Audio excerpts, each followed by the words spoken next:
UKLO 1 year masters. No IELTS required up to 5 years visa. High visa success rate. Bhagavad Gita వచన రూపంలో చెప్పి ప్రపంచవ్యాప్తంగా మరింత మంది ఎంతో మంది అభిమానుల్ని సంపాదించుకుని ఈ రోజున ఆయన భగవద్గీత. హే విష్ణు, నీవు సమస్త జగత్తును నీ యొక్క భయంకరమైన సర్వవ్యాప్తమైన తేజో కిరణాలతో తప్పింపచేయుచున్నావు. సంస్కృతం శ్లోకం వస్తే ఇది నాకు అర్థం కావట్లేదు కదా, నాకు ఎందుకు అని స్వైప్ చేసేసి యూత్ ఎక్కువైపోయారు. అవును, వాళ్ళే ఎక్కువ మంది ఉన్నారు. ఇప్పుడు అలాంటి యూత్కి భగవద్గీత తెలియాలంటే ఏం చేయాలి? శ్లోకాలు లేకుండా ఓన్లీ తాత్పర్యం చెప్పాలి అనే ఉద్దేశంతో నీవు సరిగ్గా అటువంటి దివ్య స్వరూపానివే. ఇప్పుడు నాకు నీ యొక్క దివ్య విశ్వరూపమును చూడాలనే కోరిక కలుగుతున్నది.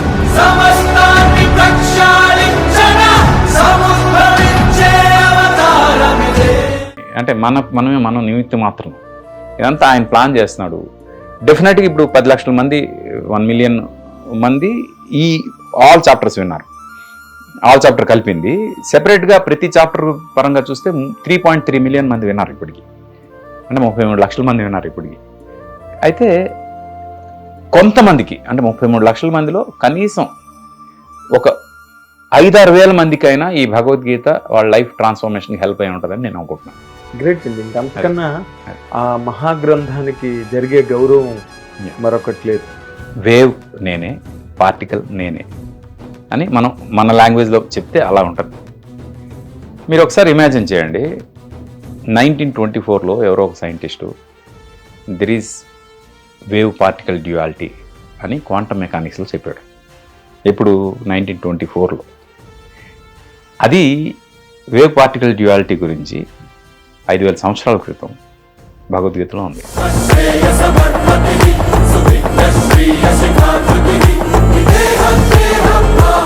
హిట్ టీవీ అభిమాన ప్రేక్షకులకు స్వాగతం. నేను మీ Nagendra Kumar. Welcome to my special program my special touch.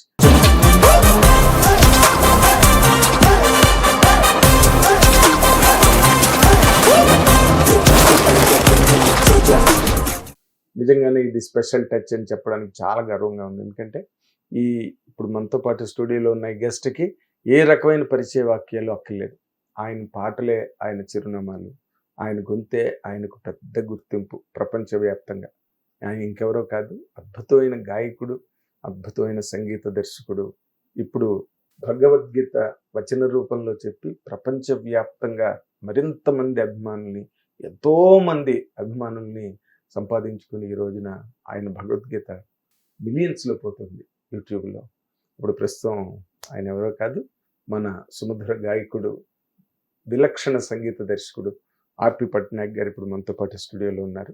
ఆయన సాదరంగా ఆహ్వానిద్దాం. సార్ నమస్తే. నమస్తే sir, thank you very much for the intro. మీకున్నదే చెప్పాను సార్, నేను కొత్తగా ఏం చెప్పలేదు. ఎందుకంటే చాలా తక్కువ మంది తెలుగు సినీ పరిశ్రమలో కానీ లేకపోతే ఇండియన్ సినిమా ఇండస్ట్రీలో కానీ గాయకుడుగా సంగీత దర్శకుడుగా రెండిటిగా రాణించిన వాళ్ళు కేవలం ఒకే ఒక్కరు, ఆయన గ్రేట్ లెజెండ్ ఘంటసాల గారు. తర్వాత మళ్ళీ మనం ప్రయాణం కనుక చూసుకుంటే మళ్ళీ మీరే లేరు. చెప్పండి. బాలుగారు 1-2 సరదాలు ఆ సినిమాలు ఏదో ముచ్చటికి చేశారు.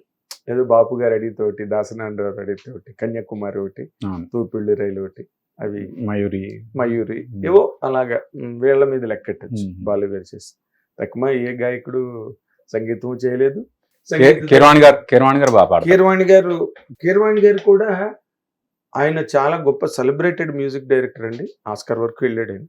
కానీ ఆయన అప్పుడప్పుడు అక్కడక్కడ కొన్ని పాటలు మీలాగా కంప్లీట్ ఆల్బమ్లు 1 to end పాటలు అలాగా ఆయన ఏం పాడలేదు. ఆయన బాలు గారితో పాడించుకున్నారు. అందరూ ఎవరు గాయకులు అవైలబుల్గా ఉంటే ఈ రోజు వరకు వాళ్ళ చేత పాడిస్తున్నారు. ఆయన కొత్త వాళ్ళకి అవకాశాలు ఇస్తున్నారు. నేను కూడా చాలా మందికి ఇచ్చాను అవకాశం. నేనేం నా వల్ల 25 సింగర్స్ ఇంట్రొడ్యూస్ అయ్యారు అప్పట్లో. అవును, దట్ వే మీరు ఎవరి కడుపు కొట్టలేదు, ఎవరి గొంతు కొట్టలేదు. అంటే మామూలుగా కడుపు మీద కొట్టకండి అంటారు కదా, గొంతు మీద కొట్టలేదు. బాలు గారికి ఉండేది పాపం అపప్రద. ఆయన ఎవరిని పాడినివ్వట్లేదు, అన్ని పాటలు ఆయనే పాడేస్తున్నారని. కానీ నిజానికి పాపం ఫ్రాంక్ గా చెప్పాలంటే ఆయన పాడిన తర్వాత ఇంకెవరు పాడినా నచ్చదు. అందుకు ఆ ఫీలింగ్ జనంలో ఉండొచ్చేమో కానీ, అంటే కిట్టని వాళ్ళు మాట్లాడొచ్చేమో కానీ, ఆయన అంత వెర్సటైల్ సింగర్ ఎవరు లేరండి. బాలుగారు అంత వెర్సటైల్ సింగర్ ఎవరు లేరు. ఏదైనా పాడగలిగే అంత, అంటే ఎక్స్ట్రీమ్స్, అంత టాలెంట్. అప్పట్లో లైవ్ రికార్డింగ్ ఉన్న టైంలో, పంచ్ ఇన్ పంచ్ అవుట్ లేని టైంలో సింగిల్ స్ట్రెచ్లో పాడగలిగే సింగర్స్ చాలా తక్కువ మంది ఉండేవాళ్ళు. అలాంటప్పుడు అంత వేరియేషన్స్లో, అంటే ఒక కమెడియన్కి, హీరోకి, హీరోలో డిఫరెంట్ హీరోస్కి డిఫరెంట్గా అన్ని రకాలుగా చేశారు కాబట్టి ఆయన తప్ప ఇంకెవరు వద్దు అనే స్థాయికి ఆయన ఎదిగారు. అంత పెద్ద మార్క్ తీసుకొచ్చారు. అంత పెద్ద మార్క్ తెచ్చారు, అంత చెడ్డ పేరు కూడా తెచ్చుకున్నారు. ఇంకెవరికి రాని అవ్వట్లేదు. ఇన్నోసెంట్ అండి అస్సలు. ఆయనతో పర్సనల్ గా నేను మూవ్ అయ్యాను కాబట్టి నాకు తెలుసు ఆయన ఎంత ఎంకరేజ్ చేస్తారు. అవును అవును సార్. ఎందుకంటే పాప ఆయన ఎవరిని ఇన్ని పాడినివద్దు, వాళ్ళ చేత పాడించొద్దు అనే ఈ రోజున చెప్పలేదు. ఇంకా ముఖ్యంగా నాకు పర్సనల్ గా తెలిసి ఆయనకి ట్రాక్లు పాడిన వాళ్ళు ఉంటే కూడా బాగుంది ఆ గొంతు ఉంచండి అని చెప్పిన సందర్భాలు కూడా కోదండపల్లిలో. బట్ వాళ్ళ నిర్మాతలే ఈయన గొంతు వదులుకోలేక ఈయన ఎలా పాడతారో అనే ఆ ఎదురు చూపు ఉంది చూడండి ట్యూన్ చేసిన తర్వాత.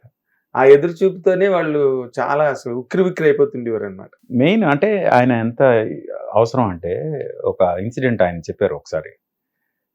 సత్యం గారితో ఒక గొడవ అయింది ఈవినింగ్ టైంలో, ఏదో ఒక మాట అయి ఇంకా లైఫ్లో మాట్లాడుకోలేనంత గొడవ అయింది. ఇంకా ఆయనతోని ఈయన అసలు పాడే అవకాశం లేదు, పాడే ఇదే లేదు, అంత పెద్ద గొడవ అయింది. నెక్స్ట్ డే సత్యం గారితో రికార్డింగ్ ఉంది. ఆ రికార్డింగ్కి ఇంకా ఈయన వెళ్ళరు అన్నమాట, ఎందుకంటే అంత పెద్ద గొడవ అయింది కాబట్టి. ఈయన వెళ్ళడానికి ఫిక్స్ అయిపోయి, ఇంకా నేను వెళ్ళను, నేను పాడను అంటే ఎంతమంది బతిమాలినా ఎవరికి ఆయన లొంగలేదు. లాస్ట్ సత్యం గారే ఫోన్ చేసి, బాలు పాడు బాలు నా పాట. లేదు, మన ఇద్దరికి గొడవ అయింది, నేను పాడను అని ఈయన ఫిక్స్డ్గా చాలా గట్టిగా అంటే, నువ్వు పాడకపోతే నా పాట ఏమైపోద్ది అని అంటే మ్యూజిక్ డైరెక్టర్స్కి ఎంత ఇష్టం బాలు గారు. అంత ఇష్టం ఉన్నప్పుడు ఆయన కాకుండా ఇంకొకళ్ళు ఎలా వస్తారు? సింపుల్, మీరు చెప్పిన దాన్ని నేను ఎగ్జాంపుల్ సింపుల్ రియల్. ఇంకా ఇమీడియట్ గా ఆ ఒక్క మాట చాలు, ఆ పాట బతకడం కోసం వాళ్ళిద్దరి మధ్యలో ఉన్న ఆ గొడవ అనేది సమస్యపోయింది, పక్కెళ్ళిపోయింది. అండ్ ఈ సాంగ్ దట్ సాంగ్ అలా. Exactly sir. ఆయన గురించి వెయిట్ చేసి ఆయన ఒకసారి యూఎస్ వెళ్తే 25 పాటలు ఎన్నో అలాగలా లాక్ అయిపోయి ఉన్నాయి. నేను అప్పుడు మన మెడ్రాస్ లో ఉన్నా. ఆయన ఇంకోళ్ళ చేత ట్రై చేద్దాం, లేకపోతే ఇంకో గాయకుడి చేత పాడిద్దాం. అప్పుడు నాగూర్బాబు కూడా ఆల్మోస్ట్ లైమ్ లైట్ లోకి వచ్చేసాడు. ఆయన తమిళ్లో మనోగా బాగా పాపులర్ అయి ఉన్నాడు, తమిళ్లో చాలా పాటలు పాడుతున్నాడు. కనీసం మనోతో నాగూర్బాబు చేత చేయిద్దాం, పాడిద్దాం అని కూడా మన వాళ్ళు అనుకోలేదు, నిర్మాతలు ఆలోచించలేదు. బాలుగారు 1 month తర్వాత వస్తే 1 month తర్వాత రికార్డింగ్లు అయ్యాయి. ఒక్క రోజులో 25 పాటలు ఆయన మ్యూజికల్ చైర్ లాగా ప్రసాద్ నుంచి విజయ గార్డెన్స్ కి. లక్కీగా అవన్నీ దగ్గరే స్టూడియోలని చెన్నైలో. ఆ రోజు మధ్యాహ్నం ఆయన లంచ్ కూడా వెళ్ళలేదు, నాకు బాగా గుర్తు. విజయ గార్డెన్స్ నుంచి ఏవిఎం నుంచి మళ్ళీ ప్రసాద్ 70 ఈ మధ్యలోనే తిరుగుతూ రాత్రి 8:30, 9 కల్లా 25 పాటలు కంప్లీట్ చేశారండి. ఎంత చెప్పినా తక్కువ, ఎంత చెప్పినా తక్కువ. డిఫరెంట్ ట్యూన్స్, డిఫరెంట్ శృతులు, డిఫరెంట్ స్టైల్స్, డిఫరెంట్ ఆర్టిస్టులు అన్ని కూడా అసలు ఉఫ్ అని ఊది పారేశారు సాయంత్రానికల్లా. మళ్ళీ ప్రతి పాట ఆయన పాడుతున్నప్పుడు ఇదే నా లైఫ్ లో ఫస్ట్ సాంగ్ అన్నట్టు నేర్చుకుని పాడతారు. అది ఇంకొక ఇది, ఫస్ట్ టైం నేను నా లైఫ్ లో పాడుతున్నాను, ఇది ప్రూవ్ చేసుకోకపోతే నా కెరీర్ లేదు అన్నంత కష్టపడతారు నేర్చుకోవడం. నా కెరీర్ పోతుందేమో అన్నంత భయంతో అంత కష్టపడతారు పాట నేర్చుకునేటప్పుడు. డివోషన్. ఎందుకంటే నాకు బాగా తెలుసు ఆయన ఎలాంటి రచయిత అంటే, ఎంత చిన్నపాటి రచయిత కానీ లేకపోతే కొత్త రచయిత కానీ రాసిన పాటను కూడా ఆయన చక్కగా ఆయన నోట్స్, ఆయన డైరీలో ఆయన స్వహస్తాలతో రాసి వాటికి రాసుకుని అప్పుడు పాడడం 45 minutes ఆయన రికార్డ్ చేసుకుని మొత్తం వింటూ ఆయన ఏవో రాసుకుంటారు పాట ఎలా పాడాలని. 45 minutes ఎవరు డిస్టర్బ్ చేయకూడదు. ఆ తర్వాత ఆయన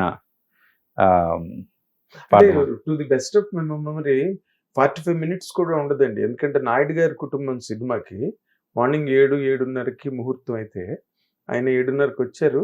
లిరిక్ ఉంది, ఒక్కసారి విన్నారు, ఒకసారి తాళం చూసుకున్నారు. వెంటనే చిత్ర గారు, ఆయన, మన శైలజ గారు, ముగ్గురు, వాళ్ళిద్దరూ ఆల్రెడీ ప్రాక్టీస్ చేశారు. ఈయన వచ్చి జస్ట్ 10 మినిట్స్ అండి అది విన్నారు, పట్టుకుంటే కట్ చేశారండి. అది కొన్ని సందర్భాల్లో ఉంటుందేమో, బట్ నాకు ఉన్న ఎక్స్పీరియన్స్లో మాత్రం నేను ఎన్ని చోట్ల చూశాను, నా దగ్గరే కాదు వేరే చోట్ల కూడా చూశాను. ఆయన పాడుతున్నప్పుడు మాత్రం అది రికార్డ్ చేసుకుని క్యాసెట్లో పెట్టుకుని రివైండ్ ప్లే చేసుకుని ఒక 45 మినిట్స్ ప్రాక్టీస్ చేస్తారు. ఆ టైంలో ఎవరు డిస్టర్బ్ చేయకూడదు. అదే ఆ తర్వాత మైక్ ముందుకు వచ్చి పాడడం మొదలు పెడతారు. అవును అవును, అది కూడా ఉంది, మీరు చెప్పింది కూడా కరెక్ట్. మనో గారు ఆ విషయంలో ఆయన అలా వచ్చి అలా విని, అలా వింటున్నప్పుడు ఇలా ఏవో రాసుకుంటారు ఆయన స్వరాలు, వింటున్నప్పుడే రాసేసుకుని వెళ్ళి పాడి మళ్ళీ పాట వచ్చి విని బయటికి వెళ్ళిపోవడం, అంతా కలిపి 20 మినిట్స్ అయింది. మరి జీనియస్ అండి, చాలా జీనియస్ చాలా. ఎందుకంటే బాలు గారి గొంతులాగా అనిపించేటట్టు పాడి, ముందు అసలు ఆయన తమిళియన్స్ బాగా ఇంప్రెస్ చేశాడు సార్. అవును, బాలు గారు ఎక్కడైతే జెండా పాతారో తమిళ్లో, అక్కడే ఇతను కూడా గీతాంజలి తమిళ ఆయన పాడారు కదా, గీతాంజలి అక్కడ జెండా పాతాడు సార్. అఫ్ కోర్స్ అది ఇళయరాజా గారి ప్రసాదం అనుకోండి, ఆయన ఎంకరేజ్ చేశారు. లాస్ట్ వరకు బాలు గారికి ఆ పాట తను పాడలేదన్న బాధ ఒకటి ఉండేది. ప్రియతమారాగాల కిల్లర్ల పాట, కిల్లర్ల బాధ పాడలేదు కాదు, ఆయన మామూలుగా పాట వింటూ ఇది నేను ఎప్పుడు పాడాను అని అనుకున్నారు ఆయన. అది బాలుగారు అది ఎప్పుడు పాడాను ఈ పాట అని అనుకున్నారు ఆయన. తర్వాత తెలిసింది ఆయన మనం పాడింది. నేను షూటింగ్ అవుతున్నది అన్నపూర్ణ స్టూడియోలో, నాగార్జున గారి మీద నగ్మా మీద షార్ట్ తీస్తున్నారు. నేను అక్కడ స్పీకర్స్ లో వింటున్న పాట, బాలుగారి వాయిస్ భలే డిఫరెంట్ గా ఉందే అనుకున్నా. ఇది నాకు అంత సంగీతంతో సాంగత్యం ఉండి ఏ గొంతేంటో టప్మని పోల్చగలిగే ఆ పరిచయం నాకు తెలిసి ఉండి కూడా నేను చాలా ఫుల్ లాగా క్యారీ అయిపోయానండి మధ్యాహ్నం వరకు. ఏం చూడండి బాలు గారు అని అంటే కో డైరెక్టర్ చెప్పాడు, బాలు గారు కాదు సార్, నాగరబాబు. షాక్ సార్ నేను, నాగరబాబు నిజమే, చాలా మందికి అది షాక్, బాలు గారికే షాక్. అంటే మీరు బాలు గారు మంచి ప్రైమ్ లో ఉన్నప్పుడు వచ్చారు సార్. ఏదో ఆయన అంటే ఆయన ఎప్పుడు ఫేడ్ అవ్వలేదు, లాస్ట్ వరకు కూడా రజనీకాంత్ గారి సినిమాలో ఆయన పాడిన పాట కూడా హైలీ ట్రెండింగ్. అంటే ఫ్రాంక్ గా బాలు గారు ఎప్పుడు బిజీ. బిజీ. మేము లైవ్ షో చేయాలి, మ్యూజిషియన్స్ యూనియన్ కోసం లైవ్ షో చేయాలంటే 6 నెలల ముందు ఆయన డేట్ కన్ఫర్మ్ చేసుకుని మిగతా వాళ్ళందరి డేట్లు కన్ఫర్మ్ చేసుకున్నాం. అంటే 6 నెలల తర్వాత ఆయన డేట్ దొరికింది. చూడండి అంత బిజీ ఆయన. 24 hours.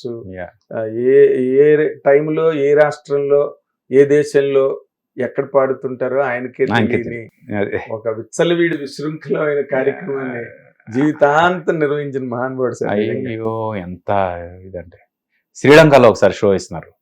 ఆ టైంలో నేను అక్కడ ఉన్నాను శ్రీలంకలో, కొలంబోలో. అసలు క్యారవాన్లో కూర్చొని ఉన్నారు, ఫుల్ టెన్షన్ అన్నమాట. ఇలాగా షో బాగా జరగాలి, అదొకటే ఆయనకి.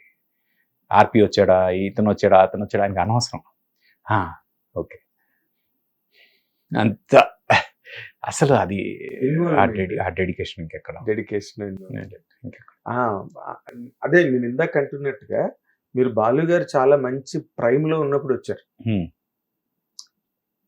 ఆయన టైంలో, ఆయన ప్రైమ్ లో ఉన్న టైంలో వచ్చి ఇంకో గాయకుడు ఆయనలా పాడి వచ్చాడు నాగూర్బాబు గారు.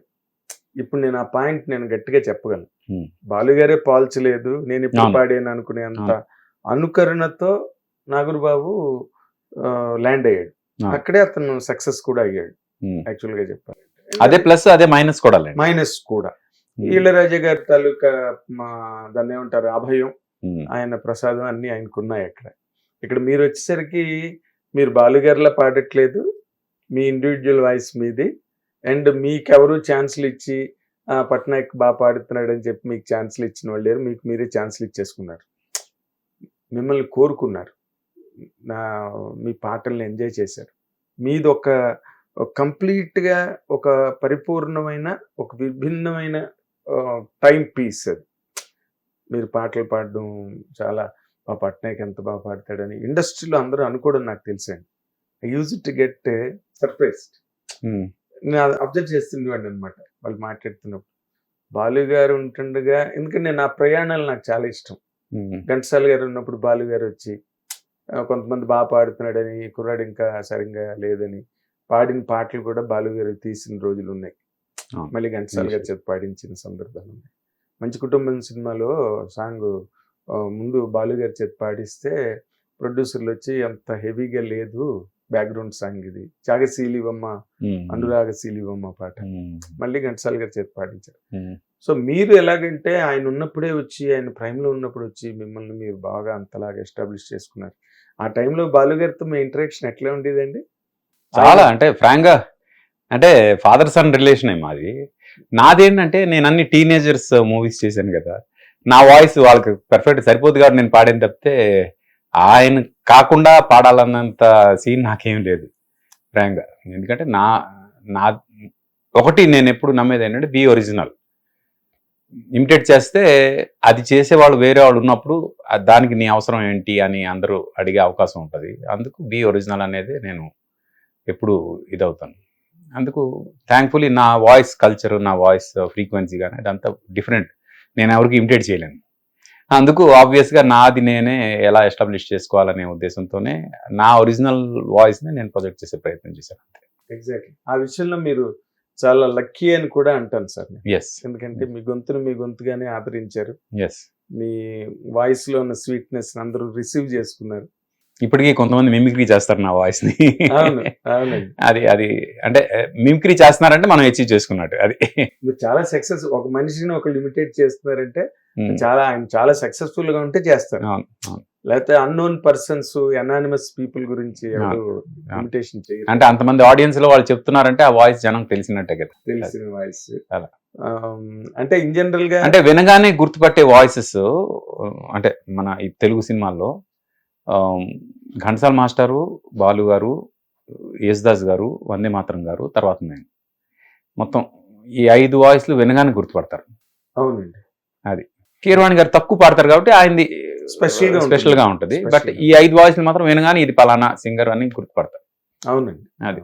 అది మీ ప్రత్యేకత. అదే దానివల్లే మీరు సడన్ గా రైజ్ అయ్యారు. ఆ రైజ్ చాలా కాలం కంటిన్యూ అయింది. అండ్ నేను ఒక్కటే నా డౌట్లో అడుగుతానండి, ఇందులో ప్రశ్నలు ఏం లేవు, సారీ, క్షమించాలి. డౌట్లు ఏంటంటే మీరు అంత రైజ్లో అసలు పట్నాయక్ యుగం అని ఒకటి నడిచింది, ఎందుకు మీరు సడన్ గా ఆ స్ప్రీలోంచి, ఆ ప్రవాహం నుంచి ఎందుకు తప్పుకున్నారు మీరు? అది అంటే ఒక ఇన్సిడెంట్ నేను ఆల్రెడీ ఇంకొక ఇంటర్వ్యూలో చెప్పాను, మళ్ళీ ఇప్పుడైతే చెప్పదలుచుకోలేదు. ఎందుకంటే దానికి సంబంధించిన వాళ్ళు 2 కూడా చనిపోయారు. చనిపోయిన తర్వాత మాట్లాడుకోవాలి. ఇది నేను ఎలాగంటే సార్, నా ఇంటర్వ్యూలో మీలాంటి సక్సెస్ఫుల్ సెలబ్రిటీస్ మీ కెరీర్లో జరిగినవి వాటి ద్వారా వాళ్ళు ఒక కేస్ స్టడీలా ఇక్కడ ప్రాబ్లం వచ్చిందనమాట. అది అంటే ఆ ప్రాబ్లము కొంతమందికి నేను కరెక్ట్ అనిపిస్తుంది, కొంతమందికి నేను తప్పు అనిపిస్తుంది. అంటే నా అవతల వాళ్ళ గురించి అసలు ఇది అందుకు భగవద్గీతను కూడా తప్పు పట్టే వాళ్ళు చాలా మంది ఉన్నారు సార్. ఘంటసాల గారు భగవద్గీత విని ఒక అతను నాతో అన్నాడు, ఏంటండి అలా పాడతాడు ఘంటసాల గారు, భగవద్గీత విన్న తర్వాత అర్జునుడు అసలు వీరావేశంతో లేచి లక్షల మందిని చీల్చి చెండాడేశాడు, అదేంటి అలా పాడాడు ఆయన ఘంటసాల గారు. నేను కూడా ఇలా కూడా కామెంట్ చేయొచ్చా భగవద్గీత మీద అని నాకు అది ఎప్పుడు ఒక అన్నమాట మీద అంటే పర్సెప్షన్ అండి. ఇక్కడ మీరు ఒక మీ కెరీర్ లో ప్రయాణంలో పదనిసలు ఇవి ప్రయాణంలో దాని మీద ఎవరి కామెంట్లు అంటే ఈ విషయం వరకు నేను ఇంకా మాట్లాడను, ఎందుకంటే వాళ్ళు లేరు కాబట్టి that's a good thing. That's your ఉండగా చెప్పాను అనుకోండి, అప్పుడు డిఫెండ్ చేయడానికి వాళ్ళు ఉన్నారు కాబట్టి చెప్తున్నాను. ఇప్పుడు లేనప్పుడు చెప్తే వాళ్ళ గురించి మనం బ్యాడ్ గా మాట్లాడినట్టు. 100%. బట్ అంటే ఒకరి కారణం కావచ్చు, లేకపోతే ఆ వ్యక్తుల వల్ల వచ్చిన సందర్భాల కారణం కావచ్చు, ఏదైనా కావచ్చు, బట్ మీరు కంప్లీట్ గా ఎందుకు అదే అప్పుడు డెసిషన్ తీసుకున్నా అంతే, ఇంకా దాని మ్యూజిక్ చేయకూడదు అంతకు మించి ఇంకేం లేదు. దాని గురించి మనం ఇప్పుడు మాట్లాడదు, అవసరం లేదు. అది మీకు రుచించినప్పుడు మీరు దాన్ని చక్కగా వ్యక్తీకరించలేరు. Yes. అది ఆఫ్ అంటే కేవలం ఆ రీజన్ అదే ఏంటంటే వాళ్ళు లేరు కాబట్టి వాళ్ళ గురించి మాట్లాడారు. ఎగ్జాక్ట్లీ. పోయిన వాళ్ళందరూ మంచోళ్ళు. ఉన్నోళ్ళు పోయినోళ్ళు తీపి తీపి గుర్తులు. Still Yeah. Patnaik is batting. Yeah. అంటే ఇప్పుడు మీరు లేటెస్ట్ గా మిమ్మల్ని ఇంటర్వ్యూ చేద్దామని నేను ఆసక్తి ఫీల్ అయిన పాయింట్ చాలా మందికి తెలిసిందే. బట్ మా స్టూడియో ద్వారా, మా ఛానల్ ద్వారా అందరికీ చెప్పడం అన్నది మాకు కూడా ఒక ప్రివిలేజ్ అండి. మీరు భగవద్గీతని వచన రూపంలో చెప్పాలన్న ఆలోచన మీకు ఎందుకండి కలిగింది అసలు? That's a very curious point. Yes. నాకు ఇప్పుడు ఎప్పుడు మీరు మంచి గాయకుడైండి, మీరు వేరే ఒక ట్యూన్ చేసుకోవచ్చు, దాన్ని వేరేగా ఫ్లేవర్ ఇచ్చి పాడొచ్చు. But you did not do that. మీరు వచన రూపంలో చెప్పారు. కారణం?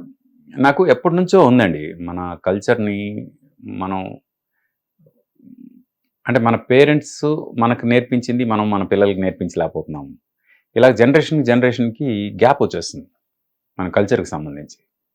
అందుకు ఎవడు పడితే ఆడు ఏది పడితే అది కామెంట్ చేస్తాను మన కల్చర్ మీద. అవునండి. అది నాకు ఎందుకు నచ్చట్లేదు. మోర్ పర్టికులర్లీ మీరు ఇంకా దాన్ని షుగర్ కోటెడ్గా మాట్లాడుతున్నారు. కల్చర్ అనడం కన్నా కూడా మన హిందూ అంటే వ్యవస్థ మీద ఎక్కువ కామెంట్లు, చులకన భావం మాట్లాడడం. అది అంటే ఇప్పుడు స్టాలిన్ ఆయన సనాతన ధర్మాన్ని ఇది చేసేయాలి అని అంటే అంత పెద్ద స్టేట్మెంట్ ఇవ్వడానికి సనాతన ధర్మంలో ఉన్న బ్యాడ్ ఏంటి కనిపించింది ఆయనకి? సరే, ఆయనకి ఏం బ్యాడ్ కనిపించిందో పక్కన పెడితే దీనిలో ఉన్న గుడ్ ఏంటి ప్రపంచానికి తెలియాల్సిన అవసరం ఉంది. ఫస్ట్ ఆ గుడ్ చెప్దాం, తర్వాత ఆ బ్యాడ్ గురించి డిస్కస్ చేద్దాం టైం వచ్చినప్పుడు. కానీ ఆ గుడ్ ఏంటి అనేది తెలియాలంటే మనకి సంబంధించిన మా అమ్మ నాన్న నాకు నేర్పించిన కల్చర్, నాకు తీసుకెళ్ళిన టెంపుల్స్లో చూపించిన విధానం, అక్కడ చేసిన పూజా విధానం, ఇంట్లో చేసే పూజా విధానం, పండగలు వచ్చినప్పుడు ఇంట్లో జరిగే ఆ తంతు అంతా ఇంత పాజిటివ్గా ఉండే ఒక కల్చర్లో ఏదో ఒక చిన్న నెగటివిటీ కనిపిస్తే మొత్తం ఈ కల్చరే రాంగ్ అని స్టేట్మెంట్ ఇచ్చేంత దౌర్భాగ్యులు ఉన్నారే మన కంట్రీలో. అలాంటి వాళ్ళకి ఆన్సర్ ఇవ్వాలి. ఫస్ట్ మనం ఏంటో మనకు తెలియాలి. మన కల్చర్ గురించి ఎవరైనా అలాంటి వాళ్ళు స్టేట్మెంట్ ఇవ్వగానే నిజమే కదా అని వెంటనే ఒప్పేసుకునే జనాలు ఉన్నారు. ఎందుకంటే వాళ్ళకి తెలియదు కల్చర్ గురించి. I feel proud. మా అమ్మ నాన్న నాకు పెంచిన విధానంతో నేను చాలా ప్రౌడ్గా ఫీల్ అవుతాను. ఎందుకంటే నా కల్చర్ నాకు బాగా తెలుసు. ఆ కల్చర్ని నేను ఈ ప్రపంచానికి, నేను మా అమ్మ నాన్న నేర్పించిన కల్చర్ని ప్రపంచానికి చెప్పాలి అనే ఉద్దేశంతో ఐ స్టార్టెడ్ విత్ దిస్. నేను చాలా చిన్నప్పుడే రామాయణం, మహాభారతం, భగవద్గీత ఈ 3 చదివేశాను. ఆ తర్వాత నేను ఏ బుక్ చదవలేదు. ఇప్పటివరకు ఏ బుక్ చదవలేదు. అంతే. ఎందుకంటే అవి చదివిన తర్వాత ఏది చదవాల్సిన అవసరం లేదు అన్నంత గొప్పగా అనిపించాను. కరెక్ట్. అయితే నేను ఎక్కువగా మాట్లాడుతున్నానా అంటే కాదు, దాని గురించి తెలిస్తే మీకే తెలుస్తుంది అనే ఉద్దేశంతో ఫస్ట్ భగవద్గీత స్టార్ట్ చేద్దాం. భగవద్గీత స్టార్ట్ చేశాను. భగవద్గీత ఘంటసాల మాస్టారు 100 శ్లోకాలు తీసుకుని, ఆయన పాపం ఆల్మోస్ట్ చనిపోయే ముందు నేను భగవద్గీత చేసి చనిపోవాలని హోటల్ అంటే హాస్పిటల్ రూమ్లో రికార్డింగ్ సెటప్ పెట్టుకుని ఆయన 100 శ్లోకాలు పాడి వాటికి మీనింగ్ చేసుకుని తాత్పర్యంతో శ్లోకాలతోటి ఆయన రికార్డ్ చేశారు. ఎందుకంటే ఆయనకు ఆరోగ్యం బాగుంటే 700 శ్లోకాలు చేసేవాళ్ళు ఆయన. కానీ ఆ టైంలో అన్ని శ్లోకాలకి ఆయనకి హెల్త్ పర్మిట్ చేసింది. ఓపిక సరిపోక ఆ శ్లోకాలతో ఆయన చేశారు. అయితే మన నరాల్లో జీర్ణించుకుపోయింది అది ఘంటసాల మాస్టర్ చేసిన భగవద్గీత. అంటే ఏ శ్లోకం ఇలా చెప్పినా మొత్తం శ్లోకం అంతా పాడేసి దాని తర్వాత మీనింగ్ కూడా చెప్పేస్తాం ఆ మ్యూజిక్తో సహా. అంత జీర్ణించుకుపోయింది. అయితే 700 శ్లోకాల తాలూకు తాత్పర్యం జనం తెలిస్తే బాగుంటుంది అనే ఉద్దేశంతో గంగాధర శాస్త్రి గారు డెఫినెట్గా దాని మీద ఒక కాంట్రిబ్యూషన్ చేశారు. ఆయన 700 శ్లోకాలు అంటే ఘంటసాల మాస్టర్ లాగే సేమ్ ఆయన 100 చేస్తే ఈయన 700 శ్లోకాలు రికార్డ్ చేసి వాటికి తాత్పర్యం చేశారు. అయితే ఇప్పుడు యూత్కి మనం టార్గెట్ చేయాలి. ఇప్పుడు యూత్ ఏంటంటే స్వైపింగ్ జనరేషన్. ఇప్పుడు ఏదైనా ఇలా స్టార్ట్ అవగానే టప్పని స్వైప్ చేసేస్తారు. అది అరెస్ట్ చేసేంత ఉంటే గానీ ఆగట్లేదు దానిలో. ఆగాలి అంటే స్వైప్ చేయకుండా ఆగాలంటే ఇప్పుడు సంస్కృతం ఏమో ఇంగ్లీష్ వాళ్ళ దయ వల్ల మనకి దూరం అయిపోయింది. ఆ దూరం అయిపోవడం వల్ల సంస్కృతం శ్లోకం వస్తే ఇది నాకు అర్థం కావట్లేదు కదా నాకు ఎందుకు అని స్వైప్ చేసేసి యూత్ ఎక్కువైపోయారు. అవును, వాళ్ళే ఎక్కువ మంది ఉన్నారు. ఇప్పుడు అలాంటి యూత్కి భగవద్గీత తెలియాలంటే ఏం చేయాలి?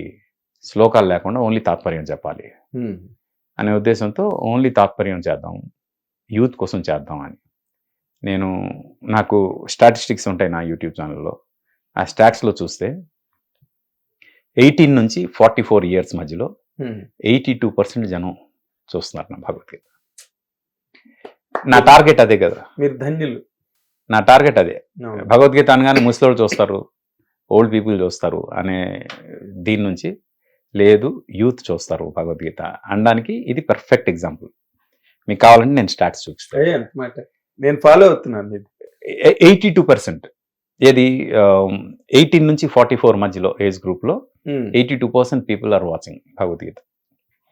నేను ఏ టార్గెట్ అయితే అనుకుని ఎవరినైతే గోల్గా పెట్టుకుని చేశానో నేను అది రీచ్ అయ్యాను. ఈరోజు 1 మిలియన్ రీచ్ అయింది అంటే ఆ 82% ఆడియన్స్ వల్లే. అండ్ ఫస్ట్ భగవద్గీతతో స్టార్ట్ చేశా. I have to answer all those people who are against my culture. నా ధర్మానికి అగేన్స్ట్గా ఉన్న వాళ్ళందరికీ ఇలాంటివన్నీ చెప్పి నేను చూపిద్దాం అనుకుంటున్నా ఈ కల్చర్లోని గొప్పతనం. అదేలేండి. యా, అంటే దేర్ ఆర్ సర్టన్ పీపుల్ అండి ఇక్కడ చాలా ఎస్టానిషింగ్. ఒకసారి ఓల్డ్ సిటీలోని ఎక్కడో ఒక ఆయన, ఒక ముస్లిం ఆయన ఇంట్లో షూటింగ్ జరుగుతున్న చోట వాళ్ళ ఇంట్లో కృష్ణుడి విగ్రహం ఉంది. కృష్ణుడి విగ్రహానికి పూలదండేసి చాలా వాళ్ళు డివోషనల్గా అవన్నీ పెట్టారు. అండ్ ఆయన భగవద్గీతని ఉర్దూలో తర్జుమా చేశారు. భగవద్గీతని తల్కండ్ బర్ని అయితే షాక్ అనమాట ఆయన. అది చూసి అసలు అంటే అదర్ రిలిజియన్స్ అనండి, లేకపోతే అదర్ ట్రెడిషన్స్ ట్రెడిషన్స్ లో కూడా భగవద్గీతని బాగా ఇంబైబ్ చేసుకున్న దాన్ని ఒక స్టడీ మెటీరియల్గా చదివిన వాళ్ళు ఉన్నారండి ప్రపంచవ్యాప్తంగా. బట్ మీరు ఇందాక అన్నట్టుగా చాలా విచారకరమైన విషయం ఏంటంటే మన వాళ్ళకే ఎక్కువ మంది భగవద్గీత తెలియదు. ఇప్పుడు ఎలాగైపోయిందంటే భగవద్గీత గంగాధర్ పాడుతున్నాడు, ప్రపంచవ్యాప్తంగా పర్యటనలు చేస్తున్నాడు. భగవద్గీత అంటే గంగాధర్ అంటే భగవద్గీత అన్నంత ఒక గుర్తింపుని తెచ్చుకునే ప్రయత్నంలో తలమునకలై ఉన్నాడు. దాదాపుగా సాధించాడు అన్నది నా నమ్మకం. ఇంటర్నేషనల్ గా బాగా తను ఇంటర్నేషనల్ అక్లెయిమ్ తెచ్చుకున్నాడు. కానీ ప్రాబ్లం ఏంటంటే భగవద్గీత అంటే ఘంటసాల గారిది ఎవరైనా పోయినప్పుడు అక్కడ పెట్టేస్తున్నారండి. అది భగవద్గీత స్టేజ్ మన దగ్గర. బాలుగారు కూడా ఆ విషయంలో చాలా సార్లు బాధపడ్డారు. పాడుతా తీగే ప్రోగ్రాంలో అనేక సార్లు చెప్పారు అది కేవలం దానికోసం కాదు అని. వెంటనే పెట్టేస్తారు భగవద్గీత మనిషి పోగానే అక్కడ. అంతే, అక్కడితో అయిపోయింది భగవద్గీత పని. మీరు ఈ విధంగా చెప్పడంలో భగవద్గీత మీద మీకు కలిగిన ఒక అవగాహన కానివ్వండి, లేకపోతే ఒక అండర్స్టాండింగ్ టువర్డ్స్ భగవద్గీత ఏంటండి? అది బాగా స్టడీ చేసి కదా చెప్పారు. అంటే ఫ్రాంక్ గా ఇప్పటికీ ఇంకా 100% అర్థం కాలేదు. అది వినే ప్రతిసారి ఇప్పుడు 100 సార్లు వినుంటారు నేను చదివిన తర్వాత. అవును, ప్రతిసారి ఏదో కొత్త విషయం తెలుస్తుంది నాకు.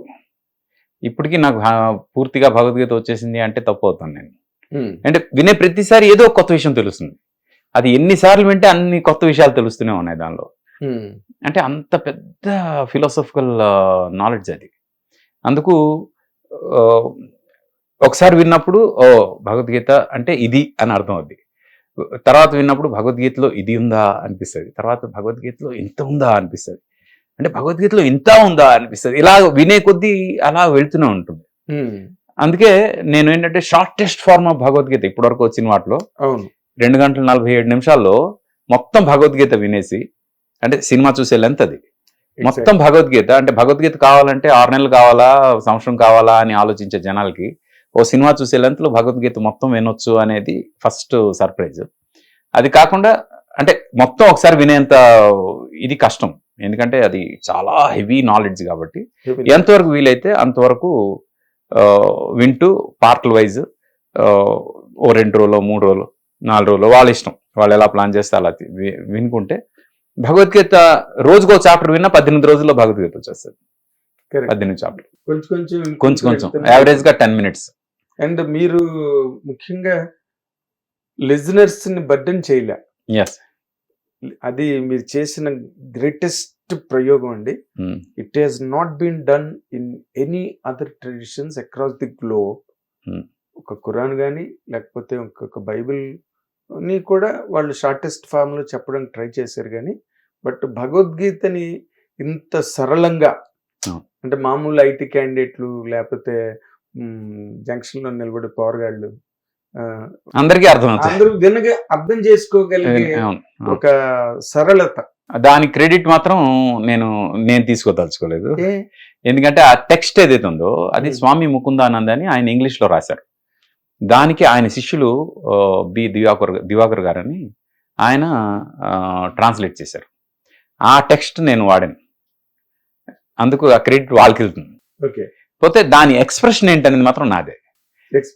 అది ఏ ఎక్స్ప్రెషన్ లో చెప్పాలి, ఎక్కడ ఎంత అప్స్ ఉండాలి, డౌన్స్ ఉండాలి, ఎక్కడ అండర్లైన్ చేయాలి, ఏ అక్షరాన్ని పట్టి పలకాలి, ఇవన్నీ కూడా అది నా థాటే.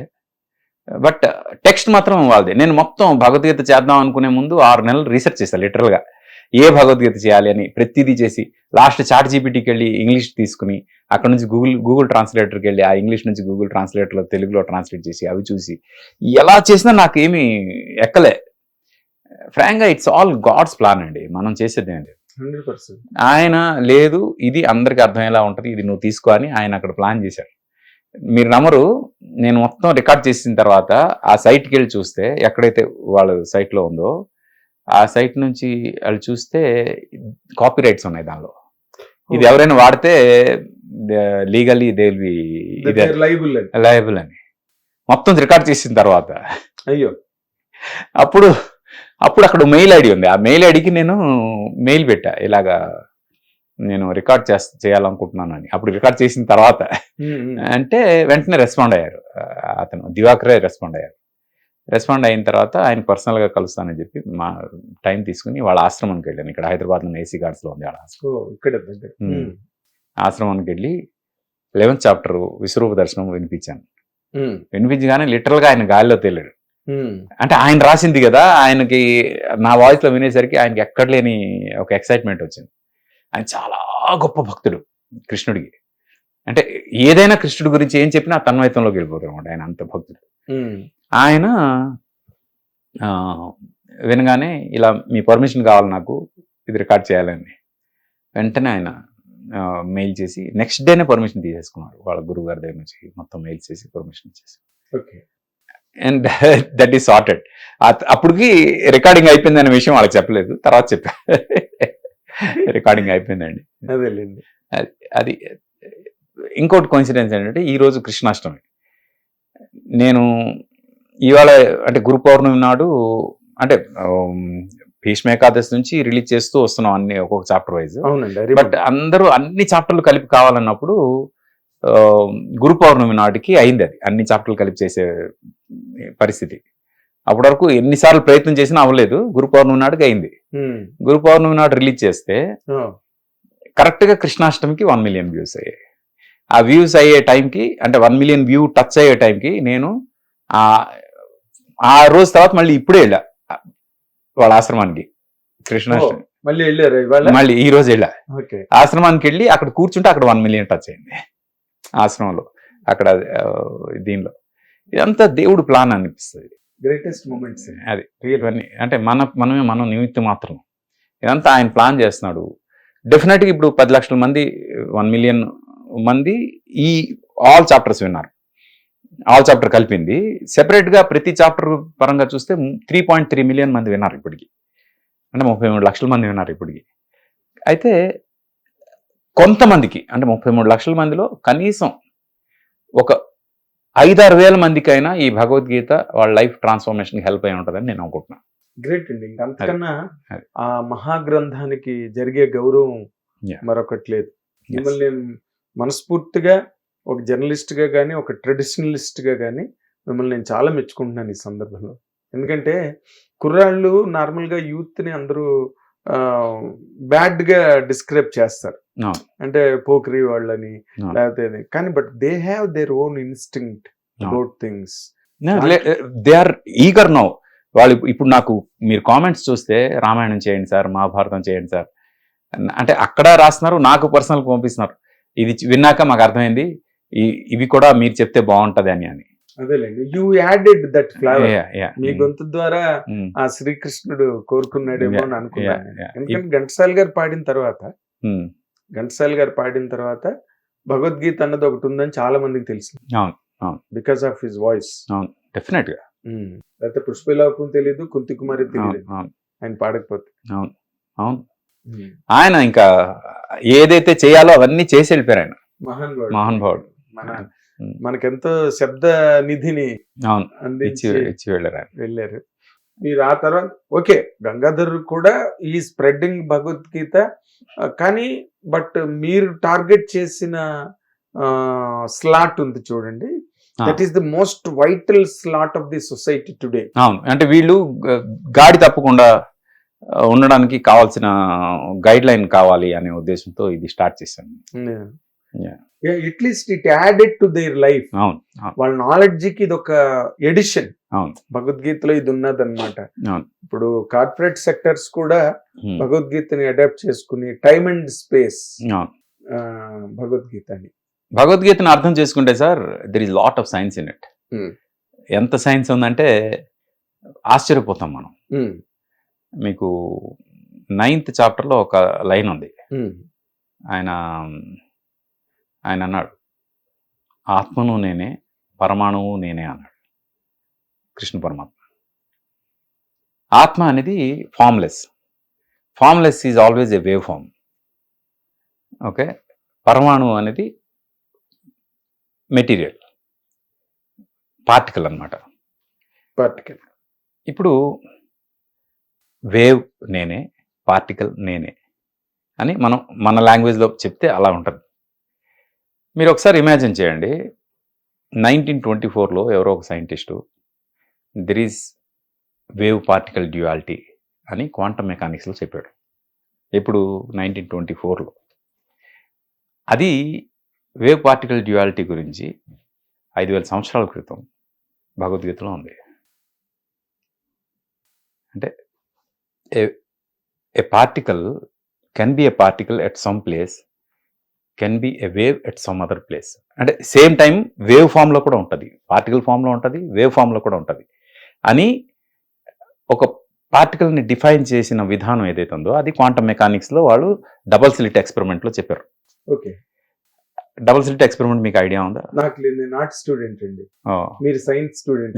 నేను MSc space physics. That's what it is. Quantum మెకానిక్స్లో డబుల్ స్లిట్ ఎక్స్పెరిమెంట్ అని వచ్చేసారు.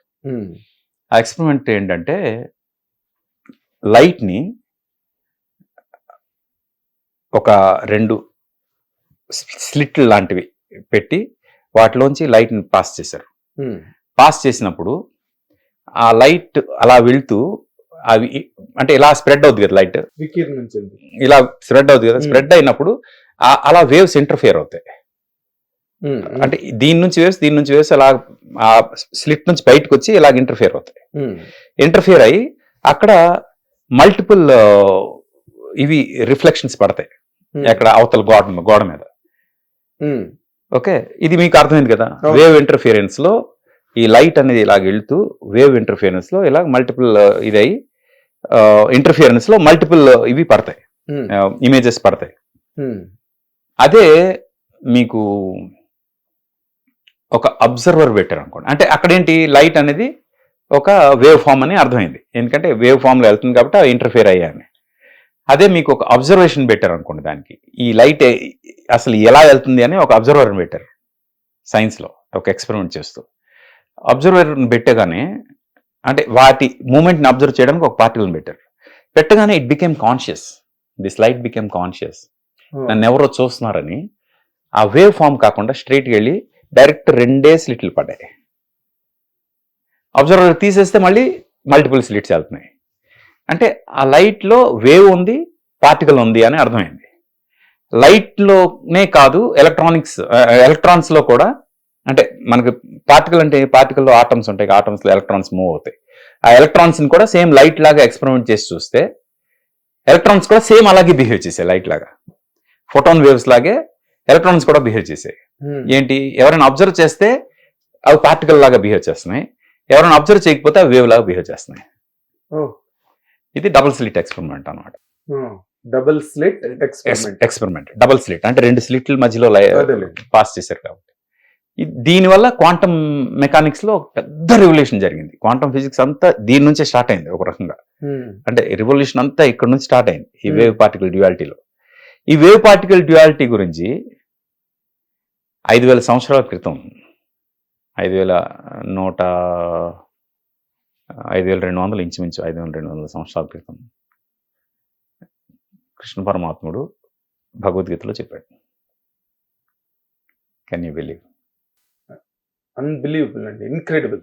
ఇప్పుడు ఇలాగా చెప్పుకుంటూ పోతే దీనిలో ఎంత ఉందంటే అంత ఉంది మనం తీసుకున్నంత.